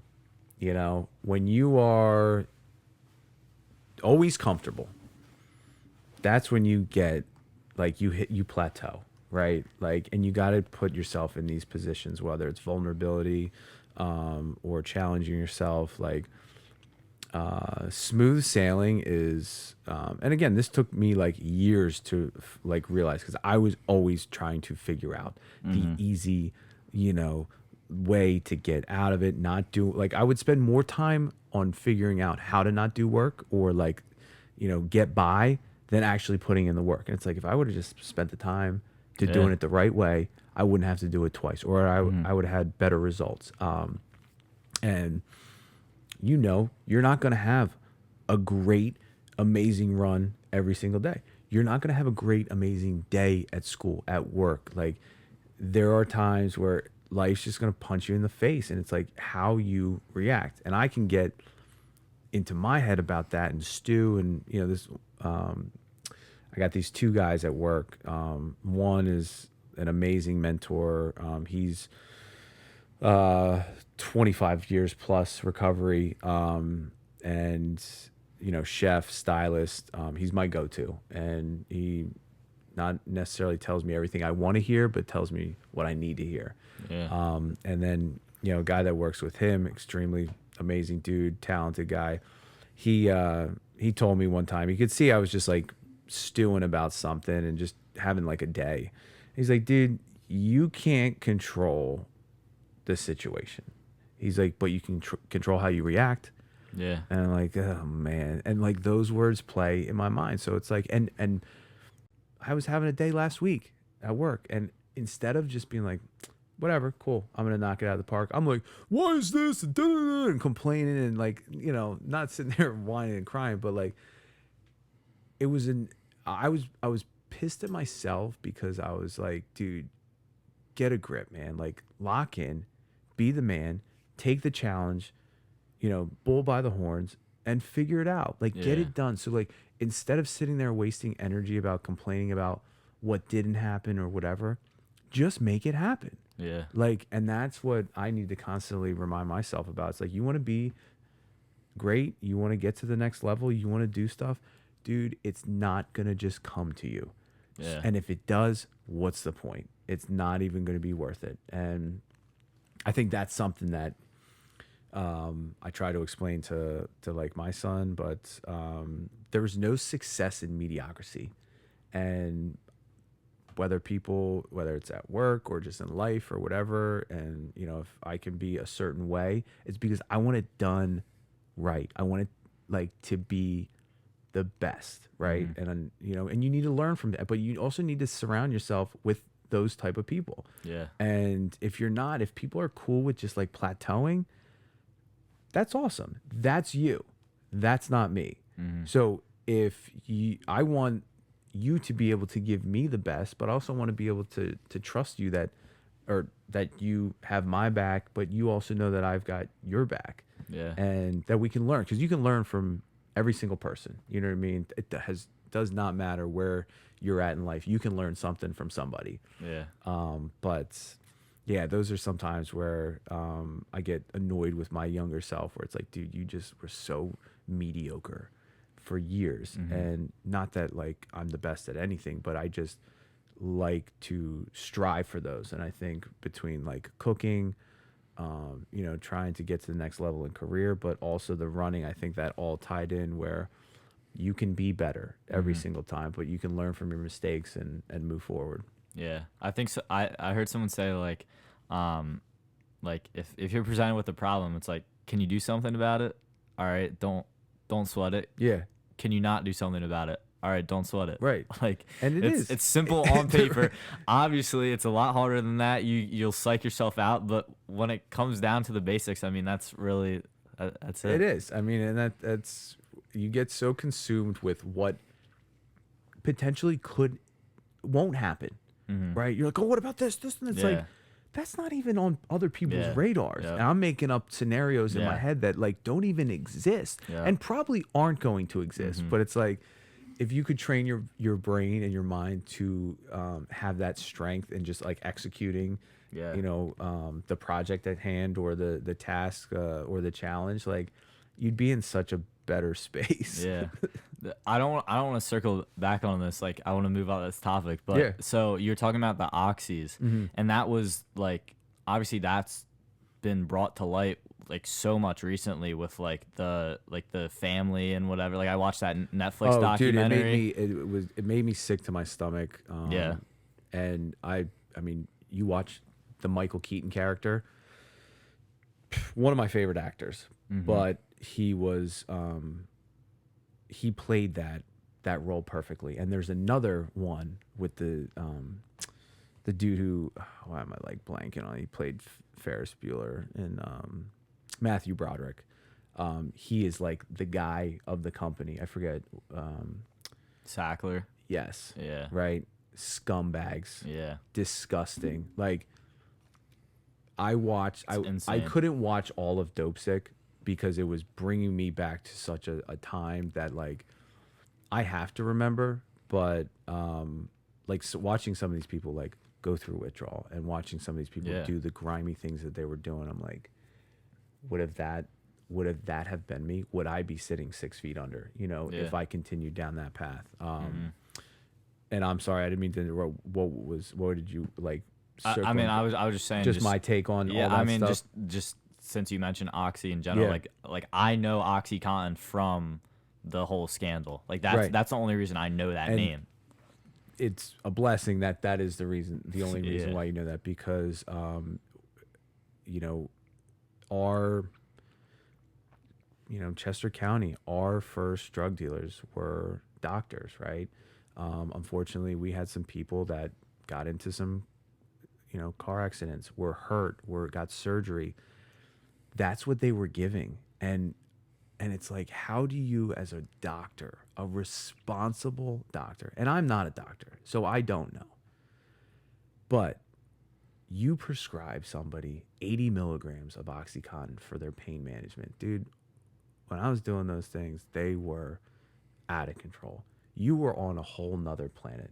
You're dipping and nodding, and at the time it was great. It is a feeling that, it's indescribable. But the withdrawal from that, and your body gets addicted so rapidly, is the worst feeling ever. Sweats, anxiety, and that's all your brain starts to know is, all right, when's my dose? When's my dose? When's my dose? So you're not even getting messed up to have a good time. You're doing it just to function. It's just naturally. It is very a natural addictive. thing where you're just like, and your brain would just transport to that place. And when I was in school, between selling them and doing them, they were just raining down. You know what I mean? People are popping them like Skittles. But when the money runs out, when the supply runs out, you're like, what am I gonna get? What am I gonna get? What am I getting? I don't want to feel like like, and that was the toughest part about that, is that a lot of people, especially around here, were brushing it under the rug. Oh, addiction's dirty. Substance abuse is not my kid. Like, I'm part of the PTA, and my husband's a CEO, and blah blah blah. It's like, yo, but your kid's banging oxys in the basement, and everybody's all messed up, Yeah. and that was the thing. And not passing any judgment, because nobody wakes up one day and is like, oh, I want to be an addict, I want to be a junkie, I want to go down this path of addiction and substance abuse. And I know I didn't. Yeah. And that's the one thing in this world that not to get on this path, but of like division, the one thing that does not care what you are, whether it's male, female, black, white, gay, straight, it doesn't give a shit. Addiction. It will suck you up. It doesn't care if you're poor, if you're rich. It probably does, definitely, if you have money, because then you can support the habit. But I think that's the biggest thing for me, is that negative stigma where, people can get wrapped up into it. I did. And I was so ashamed and embarrassed for years because of the negative connotation that comes with it. Oh, he's a delinquent, addict, he's scumbag. And until, I would say the last maybe 5 years of finally like acknowledging, like, dude, yes, you did some things and you experienced life in a different way. And I put myself in those situations, right?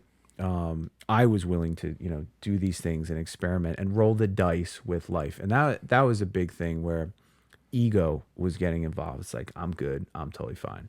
And, again, my mentor, man, he told me ego stands for edging God out. And, he's got a plan. And when you think you're able to do it, you're just like, nah, you're good. I don't need you. And for years I was always, please God, get me out of this, or please, like, let this legal situation go this way, or, whatever, as opposed to being like, hey God, thank you for not ODing. Thank you for not being locked up in jail. Thank you for not having my child taken away from me. Thank you for, being in a great position with like my family and, his mother and, and certain things like that, where I was always asking and never delivering on any of the promises. Please get me out of this and I'll do this. Okay, cool. Here you go. But again, you continue to, let them down. It's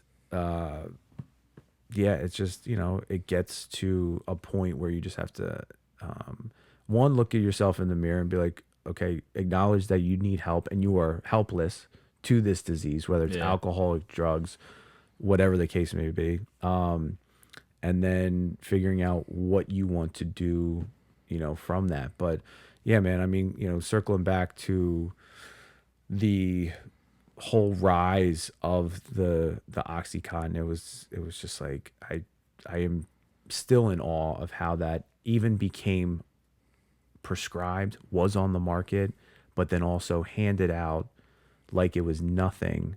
And it's all about money. And people, they put their moral compass aside for that dough. So the doctor's like, cool, you're gonna pay me, write a script? Yeah, no doubt. Boom, done. Yeah. And people that are suffering are trusting in those individuals in those fields of like, oh, okay, well, the doctor gave them to me.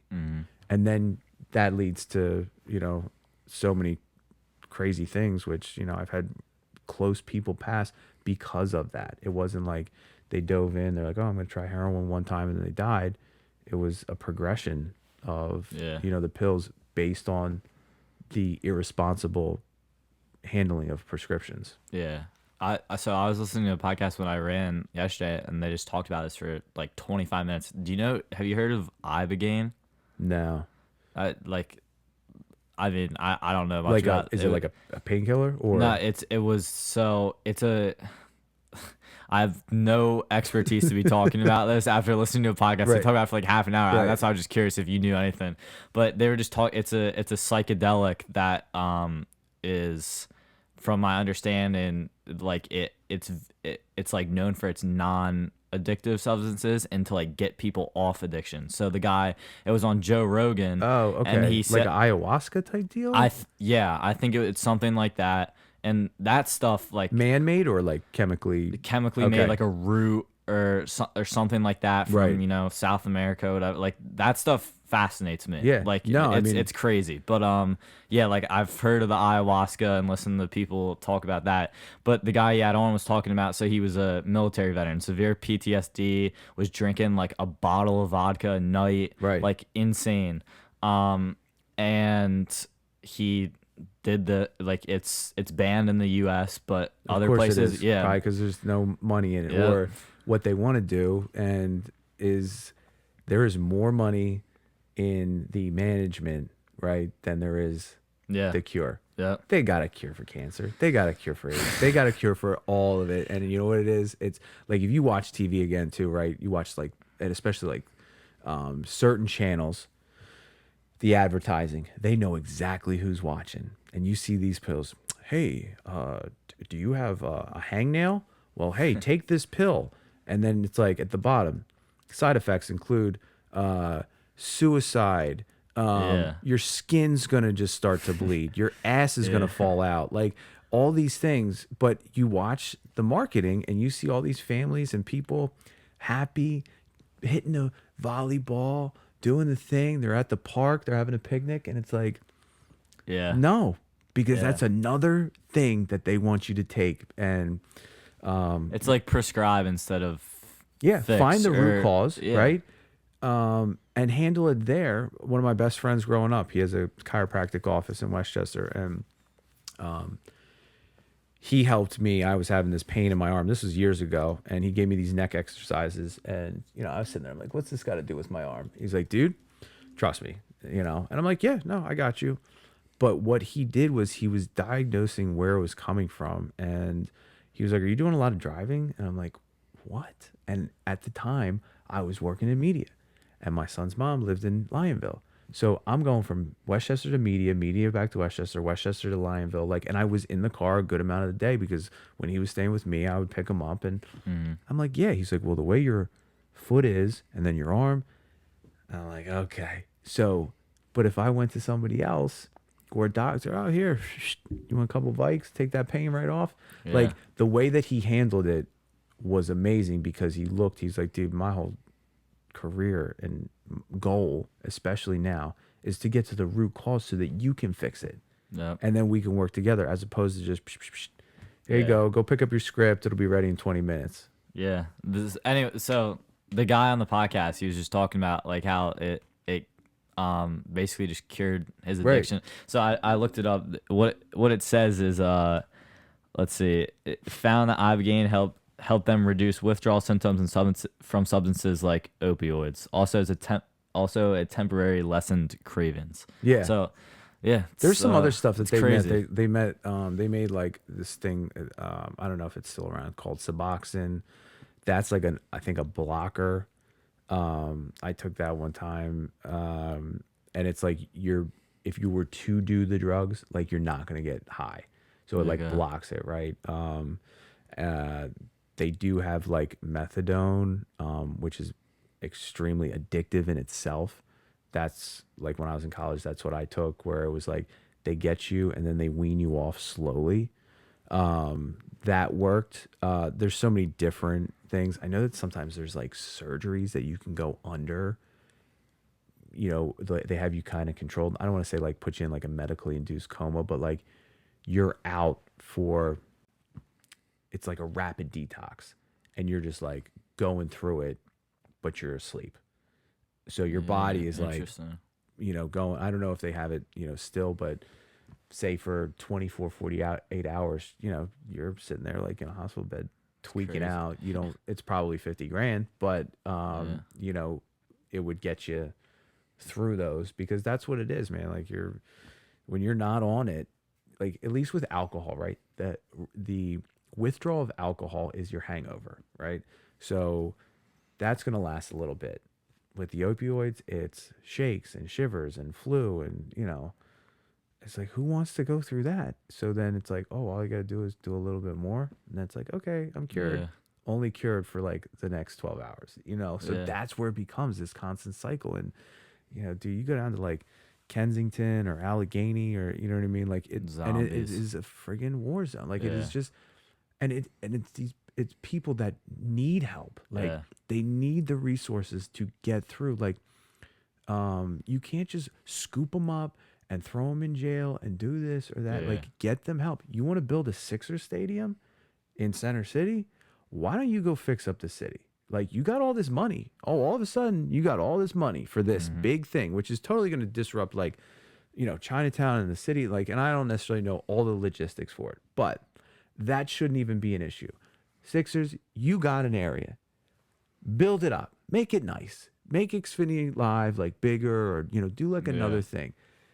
Have that your little sports complex where it's always been, and that you've got money, by all means, go shell it out to where people can have homes. They can have, the resources to get into recovery, or, be able to quit it. Figure it out, because with the fentanyl and the trank, dude, people are, they're just dropping dead, but they're not able to get anywhere. Like it's got this grip on them where, again, dude, it's like The Walking Dead down there. People are Yeah. just nodding out, dipping out. And it's like, that's not, that's not life. Like Yeah. you should be able to get to a better level and experience something that, it is the beauty of life. Like, but with all that stuff, it's as if nobody cares. You know what I Yeah. mean? And they only cared. It was coincidentally that, when they were having the debate in Philly,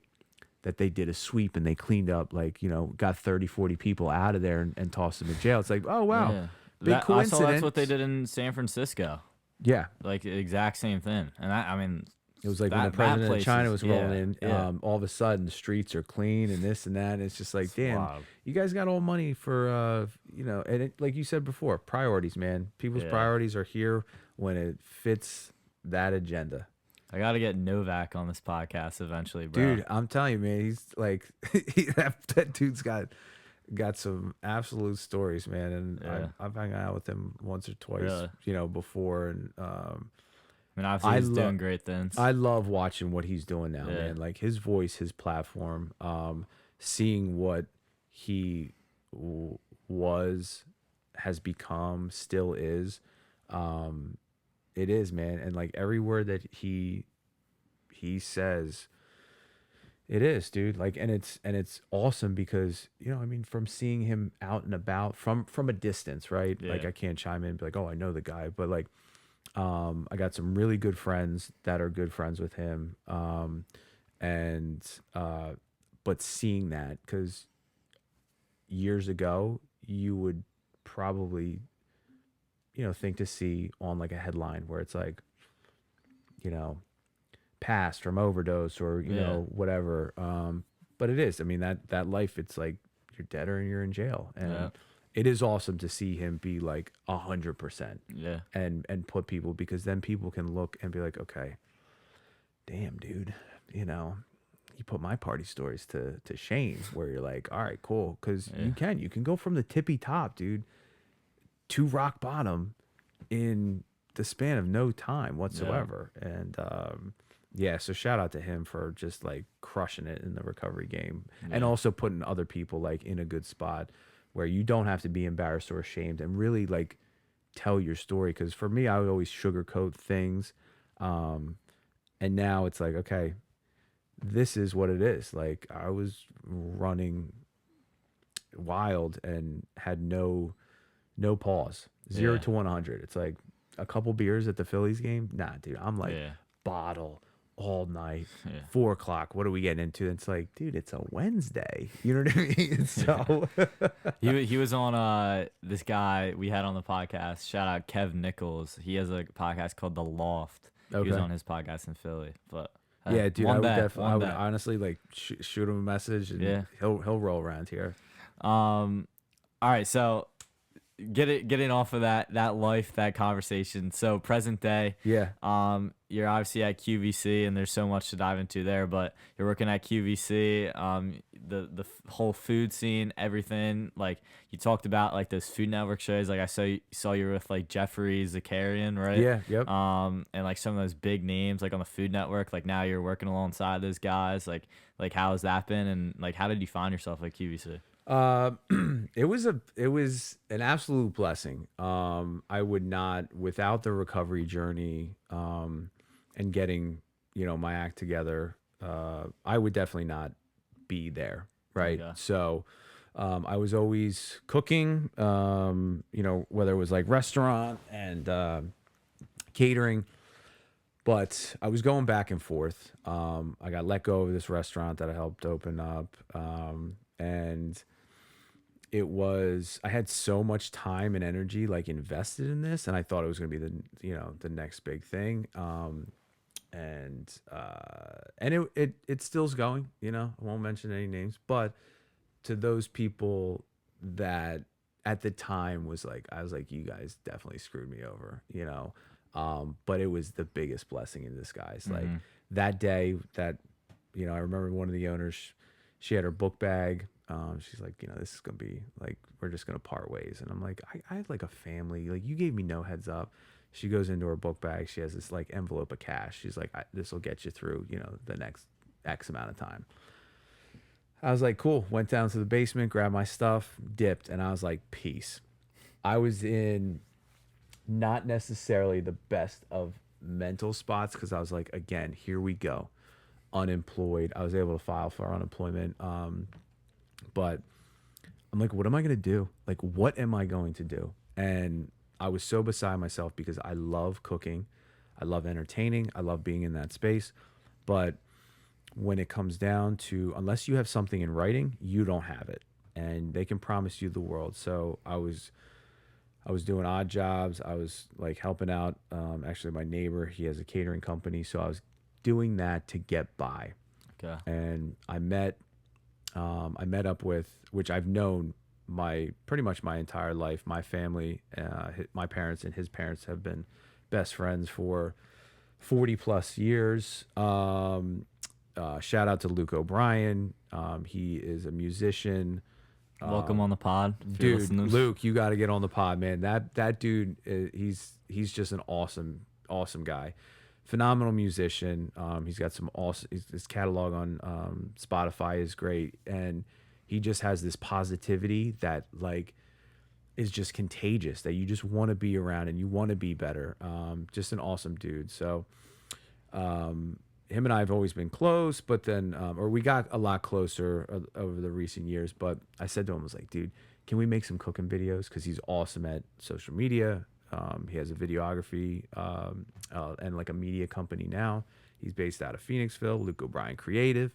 I was like, can you just take some pictures so I can build a website? Because I had a resume, But unless somebody can see what you're doing, like you can hand a piece of paper to somebody, but the day you get in there, like if you can't cook or you can't do something, what did I hire you for? So he was like, cool. So I would cook him and his wife dinner. He would film it, take pictures, and help me build a website.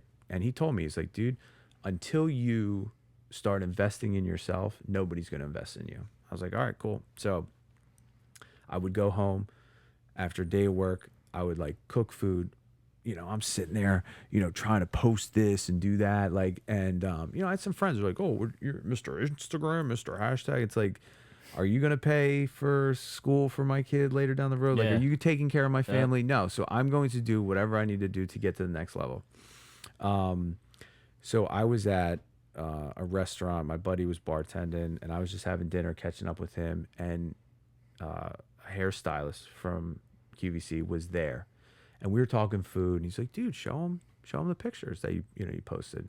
So I did something. It was at the house. It was just like a dish, but you know, I was trying to like make it look as like magazine, Aesthetically yeah, pleasing. aesthetically pleasing, Yeah. Without it looking like it was just put together. Meanwhile, I got things everywhere in my kitchen, making a mess. And he was loving it. I was like, yeah, if they ever need anything over at the studio, just, let me know. This guy messaged my buddy 6 months later and was like, hey, there's an opening, for a food styling position. Like, tell your buddy to apply. So he texted me. He was like, dude, do not sleep on this. And I was doing catering, and I was grinding out, and I started at this other restaurant, which I didn't want to do, but my buddy convinced me, and I was just like, all right. And I was starting to like, kind of get into this personal chef space, but like building my brand. And I remember sitting outside at this place in Philly, and it was me and Luke, a couple other friends, and we were trying to figure out like a name. And I was like, Simple Creative, or like my aunt has a catering company, and it was kind of like along like the lines of that. And he's like, dude, that's like Hallmark shit. Like, I don't know about that. So he's like, J Food or J Cooks, you're just dishing out food. And then he's like, J Dish. And I'm like, he's like, that's it. And I'm like, J Dish, that sounds great. He's like, yeah. So that's where that like came from. Just like this random day, we were putting something together, because I was like trying to fit this like mold of, Hallmarky, whatever, like just the way that I came up with this name. It was like so dumb. And he was like, yo, J Dish is where it's at. And I'm like, all right, cool. So anytime that I would put up like a picture, it would be like hashtag J Dish. And it was almost like that Seinfeld episode where Costanza's like, Costanza. And it's just like, just trying to have something where like people are like, oh, Jay, where did I hear that from? Or, whatever. And then, kind of just trying to be more present on Instagram and Facebook. I took the plunge. I sent in my resume. My manager at the time reached out and was like, hey, got your application. Can you come in? And I said, hey, if you want to see like, stuff on Instagram, like to get a visual, this is what I've been doing. So he invited me in. I remember we had a conversation, and he was like, tell me your story. I'm like, which chapter do you want, dude? And he's like, just be real with me. I said, look, man, like I want to be a television chef. I was like, I want to take my career to the next level. I want to be somebody, like, and I want to do it now.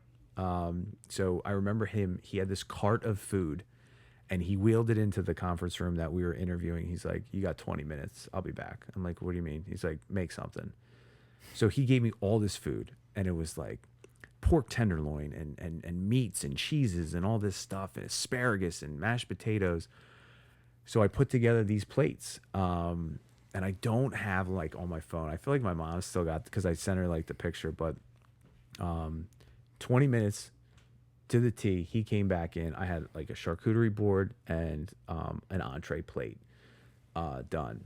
And he was like, dude, if that stuff wasn't like sitting out, he's like, I would crush that right now. He's like, that is beautiful. Like exactly like, what he's like, our business is different than just beautiful plates of food. You know, the products that we sell are it's a lot more than just having like 10 hours to make one plate, right? You know, or like a commercial shoot, or you know, a studio shoot where you have all the time in the world to kind of get like something done and you're tweezing it and whatever. So it's very fast paced. But so we did that. We went back and forth a little bit, and I didn't hear for like almost a month, and I'm like, come on, man, I'm drowning at this restaurant. Like, I want to get out. So my brother's like, if you don't hear from him this week, email and, you know, ask him. Because in the corporate world, it takes forever. You can't just like, I was so used to restaurants being like, you're hired, start Monday. This, it's like, you know, background checks and, you know, all the jazz where you got to sign contracts and, you know, acceptance letters and all that stuff. I wasn't used to that. So I remember finally Christmas time, he was like, all right, you know, hold on. And you know, it's going to become a thing. I'm like, all right, dude, like, he's like, trust the process. I'm like, I've been trusting the process for the Sixers for years. Okay. So like, is this going to be that long? And, but finally Christmas time, 2018, signed the, you know, the offer, and, January 7th was my first day there. I remember that I was actually doing a private party on Christmas, and, you know, it was good money, and I was like, okay, but like, I miss Christmas. Like, you know, I was able to go over to my son's mom's house before I was doing the party to, you know, to see him. And the next day we had this, you know, our day planned out anyway. But I told them, I was like, this is the last Christmas I'm ever working. I was like, cause I quit my job and I'm starting. And they're like, what do you mean? And to be able to give them that news, was awesome. And then I did the party, got done, met up with my family afterwards that Christmas day, was telling my mom, she's like, you can't quit your job. I'm like, don't worry, because your boy's starting at the studio in 2 weeks. And it was the biggest blessing for me, because even though it's right down the street, I had no clue of what they did on a day-to-day food wise. And to be a month in and to work with Emeril Lagasse, like my Michael Jordan. I remember watching him after school, 6th grade, Food Network, watch him for a half hour, go out and skateboard. I'm like, this dude's got the best job ever. He's cooking food. He's the man. Yeah. He's funny. He's entertaining. He's from New England. He's got the, like, his accent kind of similar. It was similar to like my grandparents. So like, I really resonated with that. But just the way he did it, bam, and just like so entertaining, making food as fun as possible. And then to be able to work with him, I was like, yo, this is it, man. Like, I'm finally getting to a place where all the nights of being, you know, all geeked out in my basement, watching, you know, these challenges or Food Network shows or all these things, being like, oh, I'm going to be that because I'm all banged up. Like, finally to remove that toxicity from my lifestyle, and then for these things to kind of come to fruition and become a reality. I'm like, okay, you know, here we go. And it's been awesome to work with these people, especially like Carla Hall, amazing, like such a sweetheart. Artie Sakura, like, you know, you see a lot of these people coming into the game where, you know, from restaurants or, you know, TV personalities, and are they like that, you know, in real life? And it's like, yeah, they're even nicer, you know. Ree Drummond, the Pioneer Woman, another stylist, and we were doing her cookbook. Just super nice, super genuine. It's what you see on TV, and just like real people. And it's like, this is awesome. Like, I really appreciate you like listening to me, and not to like, you know, fanboy them, but it's just like, hey, you're inspiring to me. I just want to let you know. Yeah.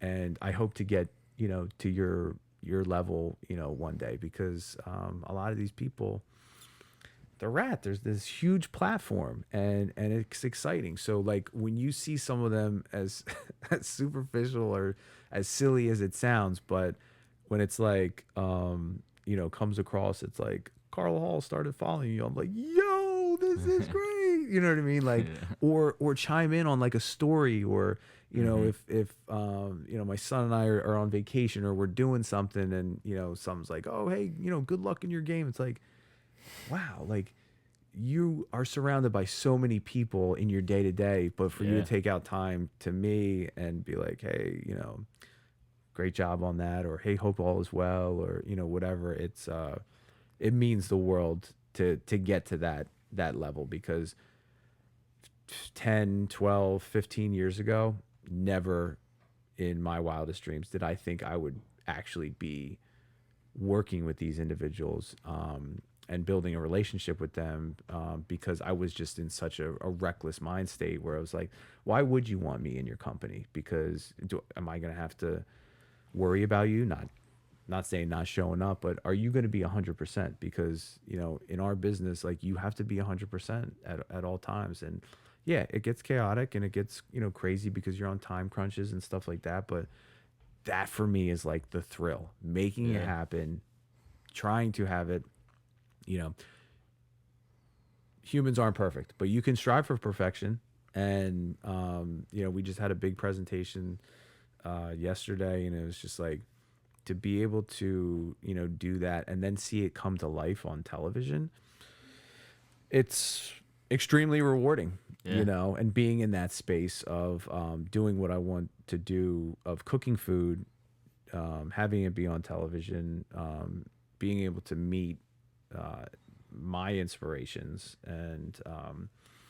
and then just seeing, you know, where it goes, because sky's the limit. I don't want to have like a ceiling, you know, like on me in general. Like I want to break through that glass roof and, you know, kind of prove to people. That's a big thing for me, is like, and I put myself in these positions, but doubters and haters, it's like, yo, your boy's going to do it. I'm working at something special. You know what I mean? So, and like, obviously I've seen you on all these like beautiful sets and everything. Like I saw you up in like Maine. And I've seen, do you like to travel? You a big traveler? so we did that for work. We were selling this lobster tails for this company. That's amazing in Maine. Like, dude, you're in the lobster capital of the world. But when you're on a remote location, you're building that set. So you have so many challenges where you're like, okay, cool. Like when you're in the studio, you've got everything you need. You know, running water, all the ingredients, a fridge full of produce, a dry rack where it's like any seasoning that you need, pasta in any shape, like so many luxuries that you've got. When we were up in Maine, we're on the dock.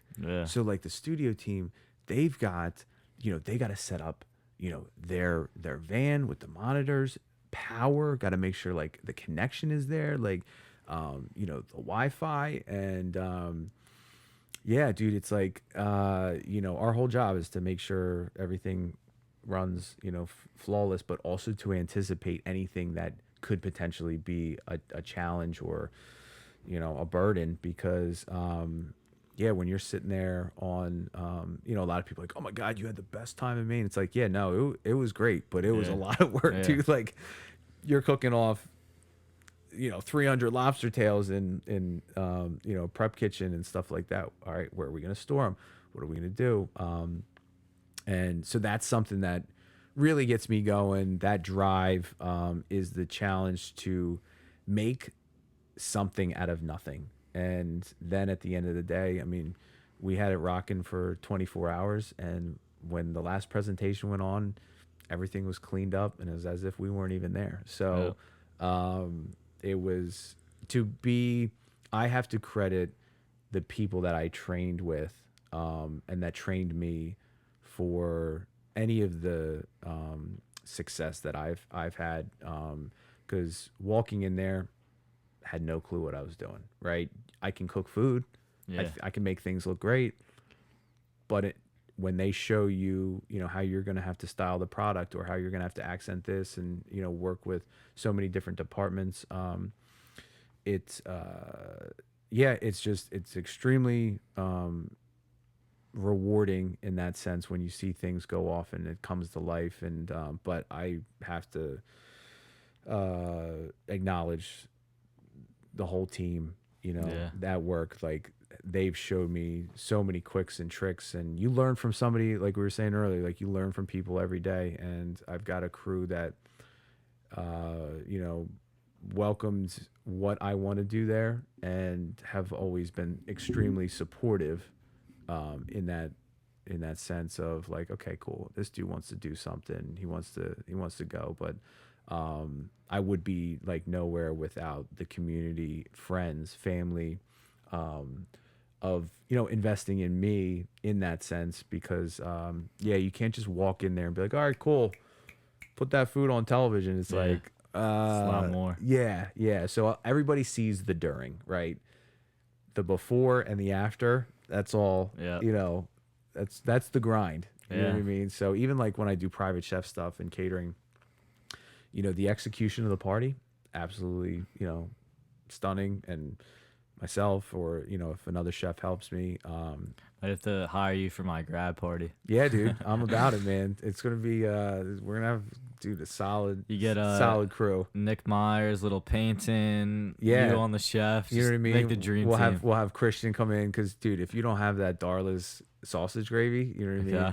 It's you ain't got nothing. So, but yeah, it's I try to make sure that you know, without like the blessings, the friends, the family, the coworkers, I would be absolutely, you know, nowhere, just in, you know, just in life, because you need, and that's something I got to remind myself every day, that community you need to get you to the next level. You know what I mean? 100%. Yeah. I feel like that's a great place to wrap this up. Yeah, dude, it's dude, I had a blast, man. This is I hope I didn't keep you too long. Nah, man, I'm good. You know what I mean? My brother knows that I know he'll be here at the door, ready to rock for that early morning run. So we're definitely gonna have to link up for a run. You know what I mean? I'm down. Whenever. Rock it out. Love it. Be there next year when you take it from the half to the to the full. So Oh yeah. Well, really appreciate you coming. dude, honored, man. Loved hearing Love your what you guys story. are doing. Appreciate that. And hey, Kyle, it was great. He's a man of few words, but You'll run into him eventually. Yeah. One day. so But yeah, I'll see you around. I'm absolutely, sure. bro. I appreciate you, dog. Peace. Thanks. Out. Later.